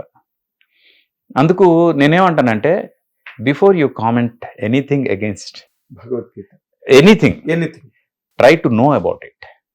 మీకు తెలుసా, తెలిసిన తర్వాత మాట్లాడండి అని నేను చెప్పాలనుకున్నాను. అసలు మీ అబ్జర్వేషన్ చాలా అద్భుతంగా ఉంది. ఇప్పుడు టైమ్ అండ్ స్పేస్ అన్నారు భగవద్గీత గురించి. What is that time and space అన్నది ఇప్పటి వరకు ఏమో తెలిసిన మేధావులకో మహానుభావులకో తెలియాలి, కానీ ఇంతవరకు down the line common man వరకు భగవద్గీత రాలేదు. అవును అవును. భగవద్గీత అంటే అదేదో చాలా గొప్ప గ్రంథం, ఘంటసాల గారు పాడాడు అంతవరకు. అదేదో చాలా కృష్ణుడు చెప్పాడంట, ఘంటసాల గారు పాడాడు అనేది తప్పితే భగవద్గీత గురించి ఇంకేం తెలియదు. లేదు, అర్థం చేసుకోవాలి మనం. ఇంకొకటి ఏంటంటే, ఇప్పుడు నాకు ఇలా అర్థమైంది కదా, మీకు ఇంకోలా అర్థం అవ్వచ్చు. ఎందుకు అంటే, నేను సైన్స్ స్టూడెంట్ కాబట్టి నేను సైంటిఫిక్ గా అర్థం చేసుకునే ప్రయత్నం చేశాను. అది మీరు ఆర్ట్స్ స్టూడెంట్ కాబట్టి మీరు ఆర్ట్స్ స్టూడెంట్ గా మీరు అర్థం చేసుకునే విధానం ఏదైతే ఉంటుందో దానిలో కూడా ఒక గొప్ప విషయం ఉంటుంది. అదే, దానిలో పరిశోధిస్తే దొరుకుతుంది, గొప్ప విషయం ఉంటుంది. అందుకు ఎవరైతే భగవద్గీత వింటారో వాళ్ళ లైఫ్ని అన్వయించుకుని వాళ్ళ పర్సెప్షన్లో భగవద్గీతని ఎప్పుడైతే చూస్తారో అది కంప్లీట్ అవుతుంది వాళ్ళకి. ఇప్పుడు నాకు అర్థమైంది మీకు అర్థం అవ్వాలని రూల్ లేదు, అర్థం అవ్వాల్సిన అవసరం కూడా లేదు. ఇంకోటి అర్థం కావాలి, అది మీ లైఫ్కి అది హెల్ప్ అవ్వాలి. నేను అనేది అది, భగవద్గీత అనేది అంత వాస్ట్ బ్రహ్మ పదార్థం, ఎవరికి ఎలా కావాలంటే అలా కనిపించే ఇది అనమాట అది మహాగ్రంథం. బ్రహ్మ పదార్థమే కరెక్ట్ మాట ఏమోనండి మహాగ్రంథం కన్నా కూడా. ఎందుకంటే దానిలోకి ఎవరో మహానుభావులు, మేధావులు, మహర్షులు లేకపోతే మునులు అలాంటి వాళ్ళు ఎవరికో భగవద్గీత అర్థం కావాలి, లేకపోతే లైఫ్ టైం స్టడీ అయినా సరిపోదేమో భగవద్గీత. లేదు, సరిపోదు. కానీ నేనేమంటానంటే, ఆ 2 గంటల 47 నిమిషాలు మీకు ఏదైతే ఫస్ట్ ఇన్స్టెంట్ లో అర్థమైందో అది మీకు చాలా వరకు చాలు. మళ్ళీ ఇంకేదో కావాలి అనుకున్నప్పుడు మళ్ళీ వినండి, అప్పుడు ఇంకేదైనా మీకు హెల్ప్ అవుద్దేమో. కానీ లైఫ్ బిగిన్ చేసే ముందు, అంటే ఇప్పుడు స్టడీస్ ఆల్మోస్ట్ అయిపోతున్నాయి, ఇక్కడ నుంచి నా లైఫ్ ఒరిజినల్ లైఫ్ స్టార్ట్ అవుతుంది అనేటప్పుడు మాత్రం ఈ భగవద్గీత చాలా హెల్ప్ చేస్తుంది. ఎందుకంటే it will guide you what to do, what not to do. డెఫినెట్గా అది హెల్ప్ చేస్తుంది. అంటే కోడ్ లాగా, అంటే ధర్మం చెప్తుంది మనకి. నువ్వు నీ ధర్మం ఏంటి, నీ ధర్మానికి నువ్వేం చేయాలి అని చెప్తుంది. అంటే ప్రతి ఒక్కడికి ఒక ధర్మం ఉంటుంది. ఒక తండ్రికి ఒక ధర్మం ఉంటుంది, కొడుకు ఒక ధర్మం ఉంటుంది, ఒక తల్లికి ఒక ధర్మం ఉంటుంది, అలాగే ఒక ఉద్యోగికి ఒక ధర్మం ఉంటుంది. ఆ ధర్మాన్ని ప్రతి ఒక్కడు అర్థం చేసుకోవాలి, చేసుకుని ఆ ధర్మం బట్టి వాడు ఉండాలి అని చెప్పేదే మన మెయిన్ ఫిలాసఫీ. మన హిందూ ధర్మం తాలూకు ఫిలాసఫీ అది. ఆ చెప్పే ప్రాసెస్లో, ఆ ధర్మం గురించి చెప్పే ప్రాసెస్లో 3 గుణాల గురించి చెప్పాడు ఆయన.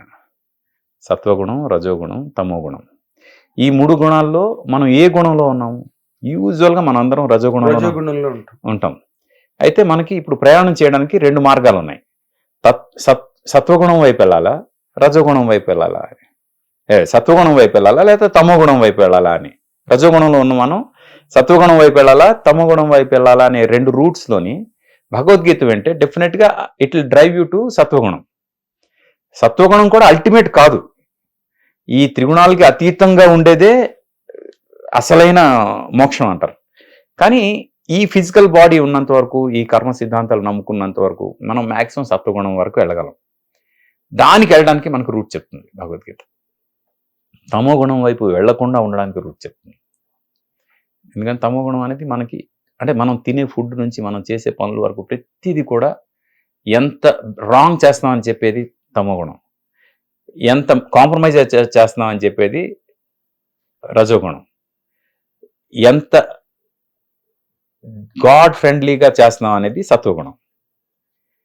ఈ మూడింటికి అతీతంగా ఏదైతే మనం చేస్తామో అది కూడా ఏంటి అనేది కూడా చెప్పాడు ఆయన. ఏంటి? కర్మను చేయడం అందే నీకు అధికారం కలదు, కానీ దాని ఫలితం వల్ల లేదు అని. ఎందుకంటే you do your job, don't expect. కర్మణ్యేవాధికారం. ఎప్పుడైతే ఎక్స్పెక్ట్ చేస్తావో ఎవ్రీథింగ్ విల్ బి, అంటే అక్కడి నుంచి ప్రతిదీ వస్తాయి. ఎక్స్పెక్టేషన్ లోనే కోరికలు ఉంటాయి, సబ్జెక్ట్ అన్ని ఇదే అయిపోతాయి. అందుకే ఎక్స్పెక్టేషన్ లేకుండా కాంక్ష పెరిగిపోతుంది, అన్ని రకాలుగా ఇంద్రియ ప్రీతి, ఇంద్రియాలకు సంబంధించిన ఇవన్నీ వచ్చేస్తాయి ఇవన్నీ. అందుకు ఈ రూట్ మ్యాప్ అంతా కూడా ఉంటుంది భగవద్గీతలో. రూట్ మ్యాప్ అన్నది చాలా మంచి మాట అండి. లైఫ్ రూట్ మ్యాప్ భగవద్గీతలో దొరుకుతుంది అన్నది. అవును, చాలా మంచి మాట. అవును. అంటే బేసిక్ గా మీరు ఇంత స్టడీ చేసి ఇన్నాళ్ళు చేశారు కదండి. అసలు ప్రాథమిక అజ్ఞానంతో మిమ్మల్ని ప్రశ్న వేస్తాను. ఏంటంటే అసలు కృష్ణుడు అర్జునుడికి ఏం చెప్పాడు సార్? ధర్మం గురించే చెప్పాడు. ధర్మం అంటే అర్జునుడు ఎప్పుడైతే అర్జున విషాద యోగంలో నేను అంతా నా వాళ్ళే ఉన్నారు, వీళ్ళందరినీ చంపి నేనేం సాధిస్తాను, దీనివల్ల రేపు ఆ చనిపోయిన వాళ్ళ వైఫ్స్ వాళ్ళు వేరే రిలేషన్స్ పెట్టుకుని వాళ్ళ పిల్లలు శ్రాద్ధం పెట్టలేని పరిస్థితి వచ్చి ఇలాంటి అన్ని సిచ్యువేషన్స్ చూస్తుంటే అసలు ఇది కరెక్ట్ కాదనిపిస్తుంది, అసలు యుద్ధం నేను చేయను అని. అంటే దానికి కృష్ణుడు చెప్పింది ఏంటంటే, నీ ధర్మం ఏంటి? క్షత్రియుడు నువ్వు. క్షత్రియుడికి యుద్ధం చేయడం అనేది అదృష్టం, ఆడి ధర్మం అది. అదృష్టం ఉంటేనే నువ్వు యుద్ధభూమిలోకి వస్తావు. ఆ అదృష్టాన్ని నువ్వు అంటున్నావు. నువ్వు దేనికోసం యుద్ధం చేస్తున్నావు? ధర్మం కోసం చేస్తున్నావు. కృష్ణుడు పుట్టిందే ధర్మాన్ని బతికించడం కోసం కదా. ఆ ధర్మాన్ని బతికించడం కోసం అర్జునుడిని ఒక ఇన్స్ట్రుమెంట్గా వాడుకున్నాడు ఆయన, అంతే. అందుకే భగవద్గీత చెప్పాల్సి వచ్చింది. ఇప్పుడు అధర్మాన్ని ఏదైతే అధర్మాన్ని బేస్ చేసుకుని యుద్ధానికి రెడీ అయిన దుర్యోధనుడు అండ్ కో పార్టీ ఎవరైతే ఉన్నారో, ఇంక్లూడింగ్ భీష్మాచార్యుడు, ద్రోణాచార్యుడు, వాళ్ళు కూడా ఉప్పు తిన్నాం కాబట్టి ఇతనికి మేము లాయల్గా ఉండాలి అని చేశారు తప్పితే they know that they are not in dharma side. ధర్మ వైపు వాళ్ళు లేరని వాళ్ళకి తెలుసు. అయినా వాళ్ళ పాయింట్ ఆఫ్ వ్యూలో వాళ్ళ డ్యూటీ వాళ్ళు చేశారు అంతే. కానీ ఇక్కడ అర్జునుడికి ధర్మాన్ని కాపాడే బాధ్యత ఉంది. అలాంటి బాధ్యతను నువ్వు పక్కకు తప్పుకుంటావు ఏంటి అని చెప్పడానికి కోసం కావాల్సినదంతా చెప్పింది భగవద్గీత. అంటే నార్మల్గా ప్రజెంట్ సొసైటీలో people in all the walks of life రకరకాల స్ట్రెస్సుల్లో, రకరకాల ఛాలెంజెస్, టార్గెట్స్ చేజింగ్, ఇప్పుడు ఉన్న చోట ఉండలేక ఇంకొంచెం పెద్ద స్థాయికి వెళ్ళాలి, ఇంకా పెద్ద స్థాయికి వెళ్ళాలి, విదేశాలకు వెళ్ళిపోవాలి. People are living under constant stress. జీవితంలో ఎవరు ఊహించినంత ఒత్తిడిలో బతుకుతున్నారు. వాళ్ళందరికీ ఈ భగవద్గీత అన్నది ఒక సూత్నింగ్ ఫ్యాక్టర్గా పనికొస్తుందండి. అంటే హౌ దే టేక్ ఇట్ అని దాన్ని బట్టి ఉంటుంది. అంటే కొంతమంది విని వదిలేస్తే మనం ఏం చేయలేం. ఓకే, ఆ వినేటప్పుడు దీనిలో ఇది నాకు పనికి వస్తుంది అని దానిలో ఒక చిన్న ఎలిమెంట్ అయినా తీసుకుంటే they are going to succeed in their life. Best part ఏంటంటే ఈ భగవద్గీత పర్టికులర్గా నేను చెప్పింది అది విన్నప్పుడు మనసు అయితే ప్రశాంతంగా అయిపోతుంది. అది మీ గొంతు వల్ల? అది నాకు తెలియదు, అంటే అది ఆయన చేయించుకున్నాడు. చాలా మంది నాకు చెప్పేది అంటే, సార్ ఇది వినగానే హాయిగా ప్రశాంతంగా అయిపోయింది సార్ మనసు అంటారు. ఆ తర్వాత వాళ్ళు దానిలో ఏది తీసుకున్నారు, ఏం పాటిస్తున్నారు పక్కన పెడితే ఒకటైతే నాకు అర్థమైంది సార్. ఏంటంటే వీఆర్ మెటీరియలిస్టిక్ వరల్డ్లో ఉన్నాం మనం. పంచేంద్రియాలు ఏవైతే ఉన్నాయో వీటికి లోబడి ఉన్నాం మనం. ఈ జ్ఞానేంద్రియాల కన్నా జన్నేంద్రియాలు ఎక్కువ ఆపరేట్ అవుతాయి. అన్ని వీటన్నిటికీ లోబడి ఉన్నాయి కాబట్టి మనం వీటికి అతీతంగా ఏదో చెయ్యాలి అని చెప్పే భగవద్గీతని ఎంతవరకు ఫాలో అవుతాం అంటే, ఇప్పుడు ఆయన ఏమన్నాడు, ఒక రాయినైనా బంగారాన్నైనా ఒకేలా చూడగలిగేంత స్థాయికి నువ్వు ఎదగాలి అన్నాడు. అంత స్థాయికి మనం ఎదుగుతామా అంటే కనీసం సమదర్శన కనీసం వెండిని బంగారాన్ని ఒక దృష్టిలో చూసే స్థాయికైనా మనం ఎదగాలి కనీసం. నేను అనేది బాగుంది. అంటే ఆ రూట్ మనం తీసుకుంటే, ఆ ట్రావెల్ తీసుకుంటే ఒక పాయింట్ వచ్చినప్పుడు డెఫినెట్ గా మనం అవన్నిటిని ఇది చేసుకోగలిగే పరిస్థితి వస్తుంది. ఓకే. ఇంద్రియాలు అంటే కామాన్ని కంట్రోల్ చేసుకుంటే మొత్తం యూ విన్ ఎవ్రీథింగ్ అని చెప్తాడు. మనస్సుని కామాన్ని రెండింటిని కంట్రోల్ చేయగలిగితే అని. కామం అంటే అందరికీ సెక్స్ అనే ఫీలింగ్ వస్తుంది. కామం అంటే కోరిక. కోరిక కెన్ బి ఎనీథింగ్. ఒక అందమైనది చాలా అందమైన కనిపించినప్పుడు ఆహా అని ఎక్సైట్ అయిపోవడం అది కామన్. ఏదైనా మంచి టేస్ట్ తిన్నప్పుడు బా సూపర్ ఉంది అని దాన్ని క్రేవ్ చేయడం, దాని మీద క్రేవ్ చేయడం. మన కురుక్షేత్ర నాటకంలో కూడా తిరుపతి వెంకట కవులు కర్ణుడికి పద్యం రాశారు. కృష్ణుడు వచ్చి అటు పక్కకు వచ్చే నువ్వు ద్రౌపది నిన్ను ఆరో భర్తగా తీసుకుంటుంది, వీళ్ళందరూ నీకు సేవకుల కింద ఉంటారు, నువ్వు సామ్రాజ్యాన్ని పరిపాలిద్ది గాని అన్నప్పుడు కర్ణుడికి తిరుపతి వెంకట కవులు పద్యం రాశారు. మీరంటే గుర్తొచ్చింది నాకు. కామము చేత గాని భయకంపిత చిత్తము చేత గాని ఈ భూమి సమస్త మేలు కొందమన్న పూనిక చేత గాని మత్స్వామి శివోధనం విడిచి వచ్చిన మెత్తురే జనులు రేపో మాపో చానుంటిమి ఎలా ఇట్టివాదు అచ్యుత అని. ఎంత బాగుంది.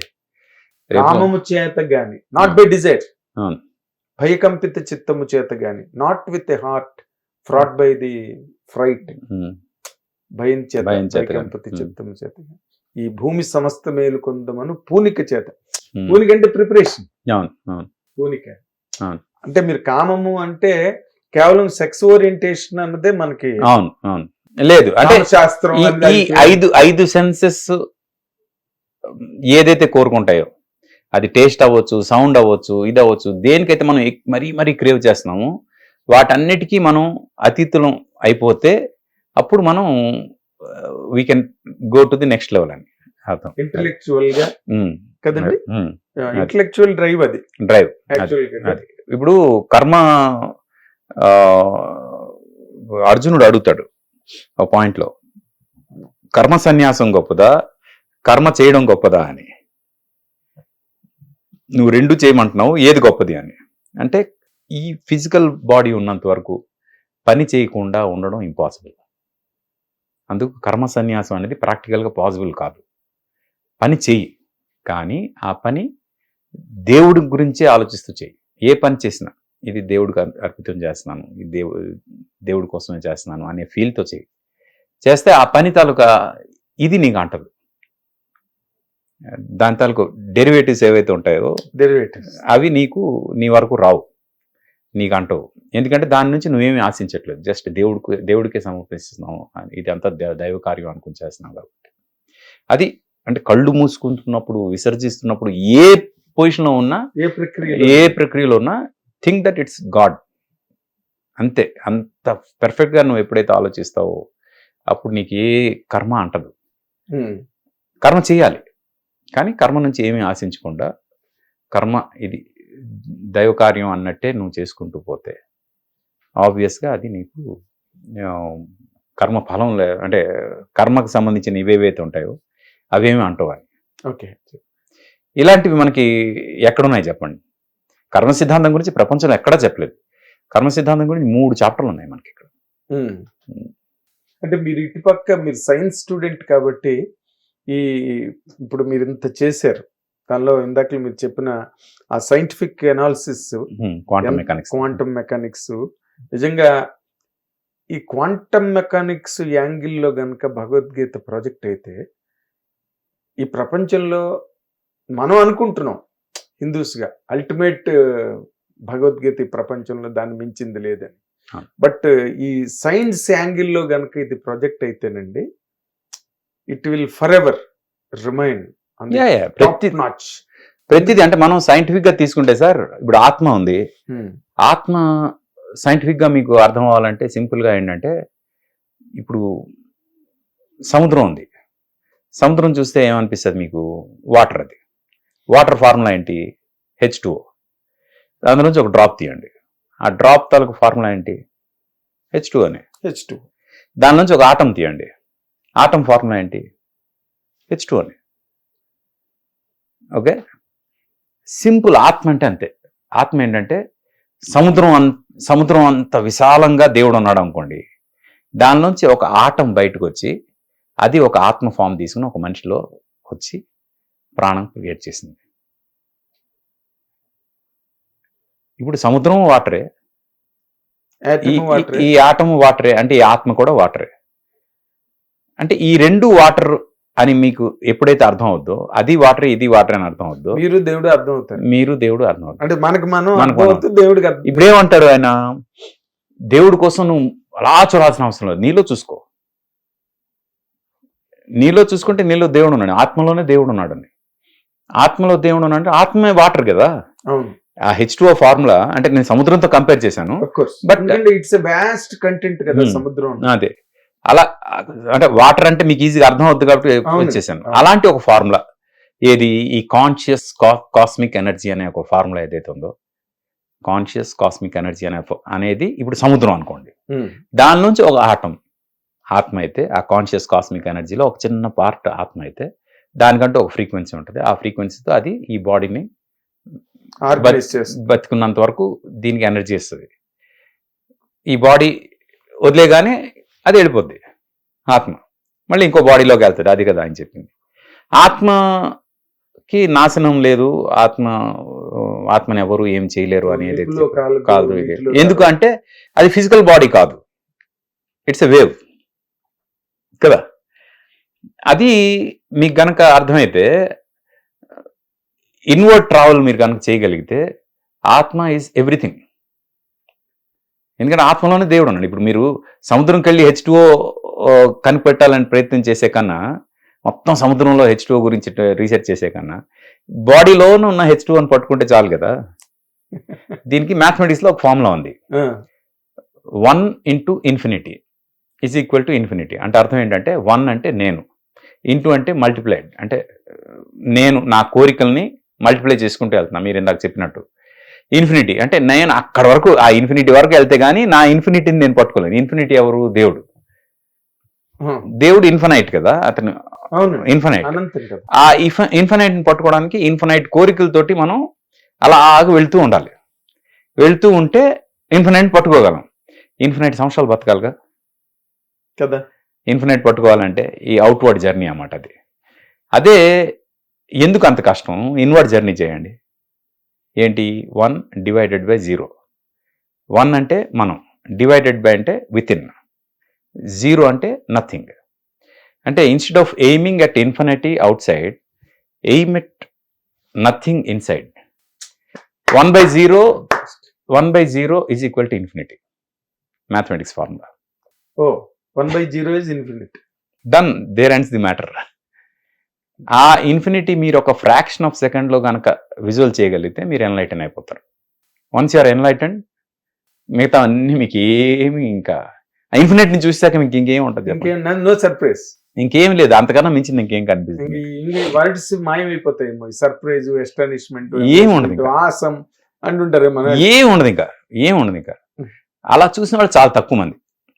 ఆ ఫ్రాక్షన్ ఆఫ్ సెకండ్ని చూడగలిగే ఆ సైన్స్ అర్థమైతే మాత్రం, అంటే నేను తలుచుకుంటూ చూడగలనని నమ్మకం నాకు ఉంది. బట్ నేను ఇప్పుడున్న ఫిజికల్ వరల్డ్లో నాకున్న బాధ్యతలను అన్ని దృష్టిలో పెట్టుకుని, నా మీద డిపెండ్ అయిన వాళ్ళు వీళ్ళందరూ, నేను పొరపాటున ఎన్లైటన్ అయితే వాళ్ళ పరిస్థితి ఏమవుద్దని ఒక ఫిజికల్ బాండేజ్ ఏదైతే ఉందో అది నన్ను చేయకుండా ఆపుతుంది. Human bondage. బట్ డెఫినెట్ గా there will be a day when మీకు ద్వారం ఎక్కడుందో నాకు తెలిసిపోయింది, రూట్ తెలిసిపోయింది. I know how to go there. Gateway తెలిసిపోయింది, హౌ టు గో దేర్ నాకు తెలిసిపోయింది. అవునా? కానీ నేను నిజంగా really I request you Patnaik గారు, మా స్టూడియోలో మా ఛానల్ ద్వారా మిమ్మల్ని రిక్వెస్ట్ చేస్తున్నా. మీరు ఇప్పుడు చెప్పిన పాయింట్స్ నేను కొద్ది గొప్ప భగవద్గీత గురించి చదివా.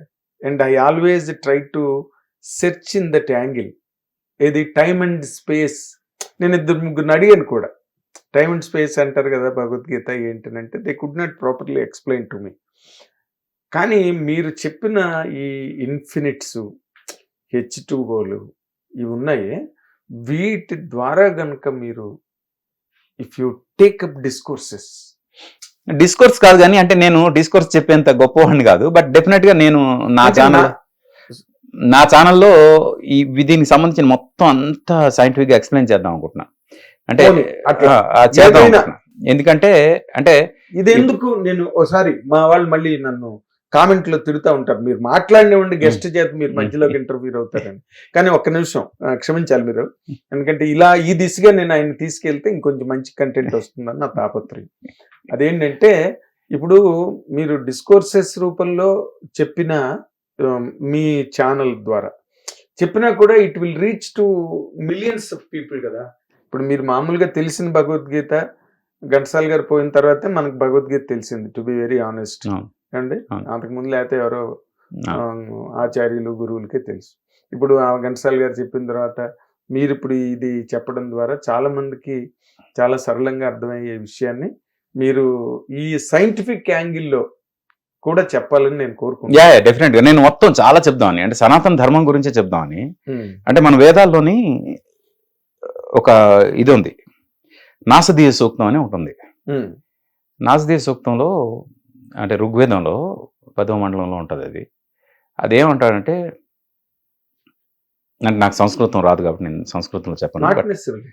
దాని మీనింగ్ ఏంటంటే, ఒకటి ఉండేది, ఆ టైంలో స్పేస్ లేదు, మాస్ లేదు, పగలు లేదు, రాత్రి లేదు, వాటరు లేదు అని అన్నీ చెప్పారు. అంటే ఒక మైన్యూట్ టైనీ థింగ్ ఉండేది, అది ఉన్నప్పుడు స్పేస్ లేదు. అంటే ఆ టైనీ థింగ్ మాత్రం ఉంది, దాని చుట్టూ స్పేస్ ఉంటుంది కదా, ఆ స్పేస్ కూడా లేదు. మన యూనివర్స్ రాకముందు స్పేస్ కూడా లేదు, మాసు లేదు, అంటే దానిలో ఏమీ లేదు, పగలు లేదు, రాత్రి లేదు. ఎందుకన్నారంటే టైం అనేది పగలు రాత్రితో చెప్తాం కాబట్టి పగలు రాత్రి లేదు. అలాగా దీని నుంచి అక్కడ ఒక థాట్ స్టార్ట్ అయింది, ఆ థాట్ ఎక్స్పాండ్ అయింది, అదే విశ్వం అయింది అని చెప్పారు. హబుల్ టెలిస్కోప్ వచ్చిన తర్వాత 20th సెంచరీలో హబుల్ టెలిస్కోప్ వచ్చిన తర్వాత యూనివర్స్ ఎక్స్పాండ్ అవుతుంది అని అర్థమైంది మన సైంటిస్టులకి. అర్థమై ఈ ఎక్స్పాండ్ అవుతుందంటే ఇదంతా ఎక్కడో ఒక దగ్గర నుంచి స్టార్ట్ అయ్యి ఉంటుంది అని రివర్స్ క్యాల్కులేషన్ చేశారు. అప్పుడు 1350 కోట్ల సంవత్సరాల క్రితం ఇదంతా కూడా ఒక దగ్గర నుంచి స్టార్ట్ అయింది. ఏంటి అది అంటే ఒక సింగులారిటీ. ఆ సింగులారిటీ ఏంటి అంటే there was no space, no time, no mass. ఆ సింగులారిటీ దగ్గర ఈ యూనివర్స్ స్టార్ట్ అయింది అని మన బిగ్ బ్యాంగ్ థియరీ చెప్తుంది. అక్కడి నుంచి ఒక చిన్న బ్యాంగ్ స్టార్ట్ అయింది, అది బిగ్ బ్యాంగ్ అయింది అనేది బిగ్ బ్యాంగ్ థియరీ. ఇప్పుడు నాసదీయ సూక్తం చెప్పింది కూడా బిగ్ బ్యాంగే కదా కదా. మరి వేదాలు ఎప్పుడు ఫ్రమ్ టైమ్ ఇమ్మెమోరియల్, అది అపౌరుషేయం అంటారు. అంటే మనుషులు చేసింది కాదు, అది ఎప్పటి నుంచో వచ్చింది అంటారు. అంటే అప్పటి నుంచి మనం ఆల్రెడీ బర్త్ ఆఫ్ యూనివర్స్ గురించి ఋగ్వేదంలో చెప్పినప్పుడు మనం ఎంత సైంటిఫిక్గా అడ్వాన్స్డ్గా ఉన్నాము. అవును. ఇప్పుడు వాళ్ళు చెప్పింది ఇది సేమ్ కదా, వాళ్ళు కూడా అదే అన్నారు. There was no space, no mass, no time. Same వీళ్ళు కూడా అదే అన్నారు, no space, no mass, no time. మీకు మీరు నెక్స్ట్ వేదాల మీద పడాల్సిందే. ఈ సరళంగా వేదాల గురించి కూడా చెప్తే అప్పుడప్పుడు త్రివిక్రమ్ శ్రీనివాస్ గారు స్టేజ్ మీద మాట్లాడినప్పుడు, ఇంటర్వ్యూలు ఇచ్చినప్పుడు ఋగ్వేదంలో అలా ఉంది అంటే ఏదో గురజాడప్పారావు కన్యాశుల్కంలో రాసినట్టుగా అన్ని మన వేదాల్లోనే ఉన్నాయి షా అని చాలా పాపులర్ డైలాగ్ అది స్టేజ్ మీద. సో మీరు మీ దృష్టిని అటు కూడా పెట్టమని ఏమో తెలియదు, మనకి టైం ఎలా ఇది చేస్తో తెలియదు. బట్ అంటే మా అమ్మ నాన్న నాకు నేర్పించిన కల్చర్ని అయితే ప్రపంచానికి చూపిస్తాను నేను. చూపిస్తాను, అదొకటి. ఎందుకంటే మా అమ్మ నాన్న అంటే మీ అమ్మ నాన్న అంతే. అమ్మ నాన్న ఇస్ ఎన్ యూనివర్సల్ ఆస్పెక్ట్. అది మన అమ్మ నాన్నలు మనకేం నేర్పించారో మా అందరి తరఫున మీరు తీసుకుని అది అంటే మన నెక్స్ట్ జనరేషన్ మనం చెప్పలేని పరిస్థితిలో ఉన్నప్పుడు అది చెప్పడానికి ఎవరో ఒకరు ఉండాలని. అది నో మీరు చేసింది it will stand for ages to come. ఎందుకంటే ఆ సరళతని, ఆ హెవీనెస్ ని తీసుకునే జనరేషన్ కాదు. Of course people are interested in learning Sanskrit, Spanish, German అన్ని సంస్కృతం నేర్చుకుని. ఇప్పుడు సంస్కృతం నేర్చుకున్నా సరే ప్రాబ్లం ఉంది సార్. ఎందుకంటే సంస్కృతంలో ఒకే పదానికి 50 అర్థాలు ఉన్నాయి. మనం అర్థం చేసుకునే విధానం వేరే అయిపోతే మొత్తం మీనింగ్ మారిపోద్ది. ఇప్పుడు 33 కోట్ల దేవతలు అంటాం మనం, 3 కోట్ల దేవతలు అనగానే యాక్చువల్లీ కోటి అంటే అది 33 కోట్లు కాదు, అది ఉమ్, ఆ కోటి అనగానే కోట్లు కాబట్టి 33 కోట్లు అని ఫిక్స్ అయిపోయారు. ఉమ్, కానీ ముక్కోటి అంటే 33 దేవతలు, 33 రకాల దేవతలు. అది వసువులు, అశ్విని దేవతలు, తర్వాత రుద్రులు, వీళ్ళందరూ కలిసి అవి 33 మంది వస్తారు. అది 33 కోట్లు అవుతారు. 33 కోట్లు, 33 మంది, 33 రకాల దేవతలు కలిసి మనకేమో 33 కోట్లని మనం అనేస్తున్నాం. 12 మంది రుద్రులు, 11 మంది వీళ్ళు ఆదిత్యులు, ఉమ్. తర్వాత 2 అశ్విని కుమారులు, అశ్విని దేవతలు, ఇలాగా 33 మంది అవుతారు. అది మనం ఏమో 33 కోట్లని 33 కోట్లు ఫిక్స్ అని ఫిక్స్ అయిపోతాం. తక్కువ వాళ్ళందరూ ఏమో వీళ్ళు అందరూ వీళ్ళందరికీ అందరూ దేవుళ్ళే వీళ్ళకి అని చెప్పి అదర్స్ క్రిటిసైజ్ చేయడానికి ఇది మనం బట్ మనకే అర్థమై సావట్లేదు దాంట్లో ఉండే డెప్త్. ఆ కోటి అనగానే 2 మీనింగ్స్ ఉన్నాయి కాబట్టి మనం దానికి కూడా అయి ఉండొచ్చేమో అనే ఫీలింగ్. ఎందుకంటే చెట్టులో పుట్లో అన్నిట్లో దేవుడు చూస్తున్నాం కదా, అన్నట్టు 33 కోట్లు ఎందుకు అవదు అనే ఫీలింగ్ లో ఉంటాం మనం. ఎగ్జాక్ట్లీ. కానీ ఆ 33 కోటి అనేది ఎక్కడ అన్నారు, ఏ సందర్భంలో అన్నారు, ఎవరిని ఉద్దేశించి అన్నారు అని మనం తీసుకుంటే మాత్రం దట్ ఈస్ దట్. అప్పుడు క్లారిటీ వస్తుంది అది అది ఏంటి అని. అది ఇప్పుడు సంస్కృతం నేర్చుకోవడం తప్పులేదు, బట్ నేర్చుకున్నప్పుడు ఆ పదం ఏ సందర్భం కోసం వాడారు అనేది కూడా తెలుసుకోవాల్సిన అవసరం ఉంది. అది problem. Great sir, great enlightenment. Yeah. And I'm really ఏదో కొంత చదువుకున్న పర్సన్ గా మీరు చేసిన ఈ ప్రయోగం చూడండి. ఘంటసాల గారు ఆ రోజున మరి ఆయనకి ఎందుకు ఆ స్పృహ వచ్చిందో, ఆ మ్యూజ్ ఎందుకు క్రియేట్ అయిందో ఆయనలో, భగవద్గీత అన్నది ప్రపంచంలోకి వచ్చి విస్తరించి కేవలం మన తెలుగు వాళ్ళని చేసుకున్న అదృష్టం ప్రపంచంలో ఎవరికీ లేదు. అంటే లతా గారు కూడా పాడారు, చాలా మంది పాడారు భగవద్గీత, కానీ ఎక్కడ భగవద్గీత ఎవరు ఘంటసాల గారు ఎక్కడ అంతెందుకు సార్, బాలు గారు భగవద్గీత చేశారంటే ఎవరికి తెలియదు. తెలియదు, నేను ఎత్తలేదు ఆ టాపిక్, ఎవరికి తెలియదు. యేసుదాస్ గారు చేశాడు. యేసుదాస్ గారు, లతా మంగేష్కర్, బాలు గారు. ప్రపంచంలో ఎవరికైనా భగవద్గీత తెలుసు అంటే only through the Ghantasala master, voice of Ghantasala గారు, అంతే. ఇంకా అవును. వేరే ఎవరు లేరు.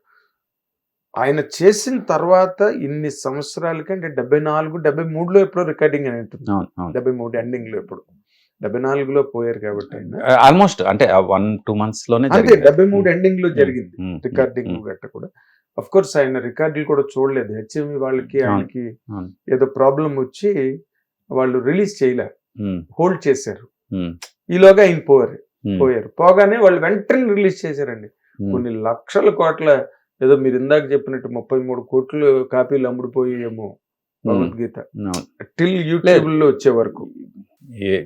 చాలా చాలా అసలు అది లేని ఇల్లు లేదు కదా. లేదు, హెచ్ఎంవి వాళ్ళకి అది ఒక్కటి పెట్టుకుని బతికేశారు. తక్కువని ఎలాగున్నప్పటికీ కూడా అండి. తర్వాత మళ్ళీ ఇన్నాళ్ళకి మీరు భగవంతుడి అనుగ్రహం మీద, అంటే ఇప్పుడు నా టార్గెట్ ఏంటంటే ఇప్పుడు యూత్. అంతే. అప్పటికి ఘంటసాల గారు పాడినప్పటికి కొంత ఇంకా పాండిత్యాలు అవన్నీ ఉన్నాయి సొసైటీలో. ఇవన్నీ స్టడీ మెటీరియల్స్ అయిపోయి ఇప్పుడు ఈ టైంలో మీరు ఏ విధంగా అయితే అది ఉంటే రీచ్ అవుతుంది, దాని ప్రయోజనం, అది హెల్ప్ అవ్వాలి వాళ్ళ లైఫ్ కి అని యూటిలిటీ.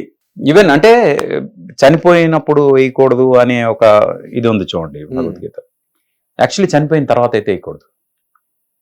చనిపోయిన తర్వాత వేస్తే దాని అర్థం ఏంటంటే ఆ చనిపోయిన ఆయన కోసం వేసినట్టు కాదు, అది ఆయన ఎలాగో విండు, ఆ చనిపోయిన ఆయన చుట్టూ ఉన్న జనం కోసం వేసినట్టు, వాళ్ళకి లైఫ్ ఫిలాసఫీ చెప్తున్నట్టు. లైఫ్లో అతను అలా వెళ్ళిపోయాడు, కనీసం మీరైనా ఇప్పుడు అర్థం చేసుకోండి మీ లైఫ్ ఎలా ఉండాలని చెప్పడానికి కోసం ఆ భగవద్గీత వేయొచ్చేమో. కానీ చనిపోయే ముందు మాత్రం వేయాలి భగవద్గీత. ఎందుకంటే 8వ అధ్యాయంలో ఒక మాట చెప్పాడు ఆయన, ఎవరైతే నన్నే తలుచుకుంటూ చనిపోతారో నన్ను చేరుకుంటారు. ఆ క్షణం ఎప్పుడు వస్తుంది? అతన్నే తలుచుకుంటూ ఇదే చనిపోయే క్షణం ఎప్పుడు వస్తుంది? అతను చెప్పిన మాటలు వింటూ ఉంటే. ఎవరైతే వెంటిలేటర్ల మీద ఉంటారో, చనిపోతున్నారో అంటారో, అలాంటి దగ్గర ప్లే చేయడం తప్పు కాదంటాను నేను. ఎందుకంటే అలాంటి దగ్గర ప్లే చేస్తే అది వాళ్ళ చెవిలోకి వెళ్ళి అతన్ని స్మరించుకుంటూ ఆ స్మరణతో పాటు అతనికి చేరిపోతారు అన్న. Soul departs in peace towards the God. అందుకు చనిపోయిన తర్వాత వేయొచ్చా లేదా పక్కన పెడితే, చనిపోయే ముందు మాత్రం డెఫినెట్గా అది వినాలి అని నా ఫీలింగ్. చనిపోయే లోపు ఒకసారి ప్రతి ఒక్క మనిషి వినాలి. అది కూడా మన వాళ్ళు కనిపెట్టిన ప్రయోగం లాగే కదండి. మనిషి పోయే ముందు తులసి తీర్థం ఇచ్చి అవును అవును చెవిలో నారాయణ నారాయణ నారాయణ చెప్తారు అవును కదా. అవును అది ఆ కాన్సెప్ట్, ఆ కాన్సెప్టే. ఎందుకంటే దేవుణ్ణి అలా స్మరించుకుంటూ వెళ్ళిపోవాలి. అది. Memorising the memorising God. ఏదైనా సరే సార్, నేను I'm really very grateful to you. మీరు భగవద్గీత కార్యక్రమాన్ని ప్రారంభించిన తర్వాత తొలి ఇంటర్వ్యూ అవును దీనికి సంబంధించి దీనికి మాట్లాడడం మీరు ఇదే. ఇదే ఇదే అది కూడా మా ఛానల్కి వచ్చి మాట్లాడినందుకు మీరు కాబట్టి. నేను మామూలుగా యూట్యూబ్ ఛానల్స్కి ఇంటర్వ్యూ ఇవ్వాలంటే భయం. ఎందుకంటే thumbnails ఇప్పుడు మీరు కూడా దయచేసి ఏదో మాట్లాడిన కాంట్రవర్సీ ఒకటి అది పెట్టి మీరు thumbnails చేయొద్దు. అది ముందే చెప్తున్నా. అది మైన్యూట్ అండి. Yeah. ఇది మీరు మాట్లాడింది వ్యాస్ట్ సబ్జెక్టు అండ్ సొసైటీకి ఉపయోగపడేది and more importantly to the youth. అవును. ఇప్పుడు పిల్లలు షార్ట్స్ లోని రీల్స్ లోని రకరకాల యాంగిల్స్ లో అవును. కంటెంట్ రీచ్ అవుతుంది. రీచ్ అవుతుంది. కంటెంట్ రీచ్ అవుతుంది Definitely. అనుకోండి. All the rest of the rut also is reaching. చెత్త కూడా రీచ్ అవుతుంది, అది వేరే విషయం. కానీ ఎప్పుడైనా సందర్భానుసారం ఎప్పుడైనా అనుకోకుండా అదృష్టవశాత్తు మీ ఇంటర్వ్యూ కూడా షార్ట్ లోని రీల్స్ లో నుంచి వాళ్ళు చూస్తే వాళ్ళకి అమృత ఘడియలు సిద్ధించినట్టే. అంటే అది కూడా ఆయన ప్లానే ఉంటుందండి. మనం చేసేది ఏం లేదు. ఫ్రాంక్ గా మనం ఎన్ని అనుకున్నా వీళ్ళు వినాలి, వీళ్ళు వినకూడదు, వీళ్ళు ఇచ్చేయాలి, వీళ్ళు బాగుపడాలి, వీళ్ళకి అర్హత లేదు, అంతా ఆయనే డిసైడ్ చేస్తాడు. అదేలే అది అంటే మీరు అన్నది కరెక్ట్. ఎప్పుడు జర్నీ ఏడుకొండలవాడ ఎక్కడున్నావో ఏ పాట ఘంటసాల గారు పాడిన తర్వాత ఆయన ప్రపంచం అంతా మారుమోగింది. ఆయన ఏమో తిరుమల తిరుపతి దేవస్థానానికి ఆస్థాన గాయకుడు అయ్యారు. గర్భగుడిలో ఎదురుగుండా వెంకటేశ్వర స్వామి ఎదురుగుండా కూర్చుని పాట పాడారు, షూటింగ్ చేశారు శేషశైలవాస పాట. ఏమండి తర్వాత ఆయన భగవద్గీత పాడితే అదే తిరుపతి కొండ మీద ప్లే చేశారు. అది universality of that content. Tirupati కొండ అంటే దానికి మెయిన్ ఏంటంటే ఆయన సాత్వికుడు. ఆయన లైఫ్ అంతా సాత్వికంగా బతికాడు ఆయన. అవునండి. అది చాలా అంటే అదే బ్లెస్ చేసింది ఆయనకి అది చేయడానికి. చాలా గొప్ప చెప్పారు. కష్టాలు పడ్డారు, బాధలు పడ్డారు. ఇంతమందిలో దేవుడు నన్నే ఎందుకు సెలెక్ట్ చేసుకుంటాడని నేను అడుగుతున్నప్పుడు, నేను అంటే మా ఇంట్లో నాన్ వెజ్ తింటారు. బట్ మా నాన్నగారు చనిపోయిన తర్వాత it's been 11 years I stop eating non veg. అదొక పాజిటివ్ ఎనర్జీ యాడ్ అయింది నాకు. అది కాకుండా ఇంకొకటి ఏంటంటే, నేను ఇప్పుడు వరకు పుట్టినప్పటి నుంచి ఇప్పటి వరకు నా నోటితో ఒక్క బూతు మాట మాట్లాడలేదు. ఇప్పటి వరకు ఎప్పుడు కూడా. అంటే అంత పవిత్రంగా ఉంది కాబట్టి దీంతో భగవద్గీత చెప్పించాడేమో దేవుడు అని నాకు అనిపిస్తుంది. మీరు అన్నది కాజ్ అండ్ ఎఫెక్ట్ థియరీని ఎవరు సరిగ్గా డిస్కస్ చేయలేరు. ఏది ఎక్కడ కనెక్ట్ అవుతుందో. మారుతున్నారు ఎప్పుడో మాట అనేవారు, ఇప్పుడు మారుతున్నారు. లైఫ్ లో ఒక బీట్ ఉంటుంది, ఆ బీట్ ప్రకారం జరుగుతాయి. సో ఆ బీట్ మీకు కరెక్ట్ గానే ప్లే అవుతున్నదని ఏమో మరి. Let's hope for the best అంతే. అదే ఇంకా మీరు ఎందుకంటే because your a science student and importantly an artist, a creator. కాబట్టి మీ ద్వారా ఈ మన హిందూ సంప్రదాయానికి సంబంధించిన ఎన్నో విశేషాలు, ఎంతో విజ్ఞాన భాండాగారం అంతా కూడా ఏదో గుళ్ళల్లో నిధుల్లాగా లోపల దాచి ఉంచారు కానీ బయటికి రావట్లే. వచ్చినా కూడా ఏదో పండితులకే కానీ పామరులకి అది రీచ్ అవ్వట్లేదు. మీలాంటి ఒక noble soul, blessed soul. Let's hope for the best అండి. అంటే నాకున్న లైఫ్లో నేను ఏం చేయగలను అది చేసే ప్రయత్నం చేస్తా. బట్ డెఫినెట్గా మనకి ఉన్న ఒక 1,00,000 ఉందనుకోండి, దానిలో నేను ఒక 100 ఇవ్వగలను. నా బాధ్యతగా నా కాంట్రిబ్యూషన్. మిగతా 99,900 ఇదేదైతే ఉందో అది ఇంకెవరో రావాలి, చేయాలి. అదేలేండి, ఎక్కడో ఒకటి ఎవరో ఒకరు పాదు వేస్తే. అదే ఇప్పుడు భగవద్గీత ఆయన పాడబట్టి కదా ఇంతమంది తయారయ్యారు. అవును, ఇన్స్పిరేషన్ ఎవరు. డెఫినెట్ గా మీ తర్వాత ఎవరు చేస్తారో, ఎలా జరుగుతాయో అన్ని జరుగుతాయి. అంటే ఇప్పుడు నేను చేసింది కొంచెం తెలుగులో చిన్న కాంప్లికేషన్స్ ఉండొచ్చు. నస్వరం, అనస్వరం ఇలాంటి పదాలు వాడాం. నెక్స్ట్ జనరేషన్ చేసేవాళ్ళు అవి కూడా లేకుండా మోర్టల్ అని మాట్లాడుకుంటూ చేస్తారేమో, తెలియదు, చూడాలి. అదే న్యూట్రాన్స్, ప్రోటాన్స్ అవన్నీ మాట్లాడుతుంటే ఇంకా బాగా రీచ్ అవుతుంది. ఏదో మన సబ్జెక్ట్ లో ఉందని వింటా. అవును. అది 10 years తర్వాత నేనే చేస్తానేమో మళ్ళీ అలా తెలియదు. చెయ్యాలి. Yeah. So nice. Yeah. మీ ద్వారా కూడా భగవద్గీతకి ఇంత చక్కటి సరళతరమైన ప్రాచుర్యం, చాలా ఆ ఫీజిబుల్ రీచ్ భగవద్గీతకి ఈ జనరేషన్ కి రావడం, అది మీ ద్వారా జరగడం, నేను మీ స్నేహితుడిని చాలా కాలంగా అవడం నాకు చాలా గర్వంగా ఉంది. Thank you sir. మీలాంటి వాళ్ళ ఎంకరేజ్మెంటే ఈరోజు what ever I'm today. Thank you so much. Thank you. God bless you. ఇది పట్నాయక్ గారు సంగీత ఆశ్రమం నుంచి వేదాంత ఆశ్రమంలోకి వచ్చి అక్కడి నుంచి తనదైన సుమధురమైన గొంతుతో ఎంతమందికో అర్థం కాని ఆ భగవద్గీతని అందరి దృష్టిలోకి, అందరి ఆలోచనల్లోకి తీసుకెళ్ళడానికి చేసిన ఈ బృహత్తర ప్రయత్నం ప్రపంచవ్యాప్తంగా చాలా గొప్పగా సెలబ్రేట్ చేసుకుంటుంది. ఆయన దగ్గర నుంచి ఇంకా మనం ఇటువంటి ప్రక్రియలు ఇంకా ఎన్నో రావాలని, అవన్నీ ఈ సమాజ అభివృద్ధికి, మనుషుల తాలూకు మానసిక పురోగతి, మానసిక పరిపక్వత, పరిణితికి అవన్నీ కూడా ఉపయోగపడతాయని ఆశిద్దాం. Thank you very much. Thank you. Hit TV app ని డౌన్లోడ్ చేసుకోండి. ఇందులో short news, live news, entertainment movies అన్ని అవైలబుల్ గా ఉన్నాయి. Please download Hit TV app. Hit TV app. Hit TV యాప్ని ఫ్రీగా డౌన్లోడ్ చేసుకోండి.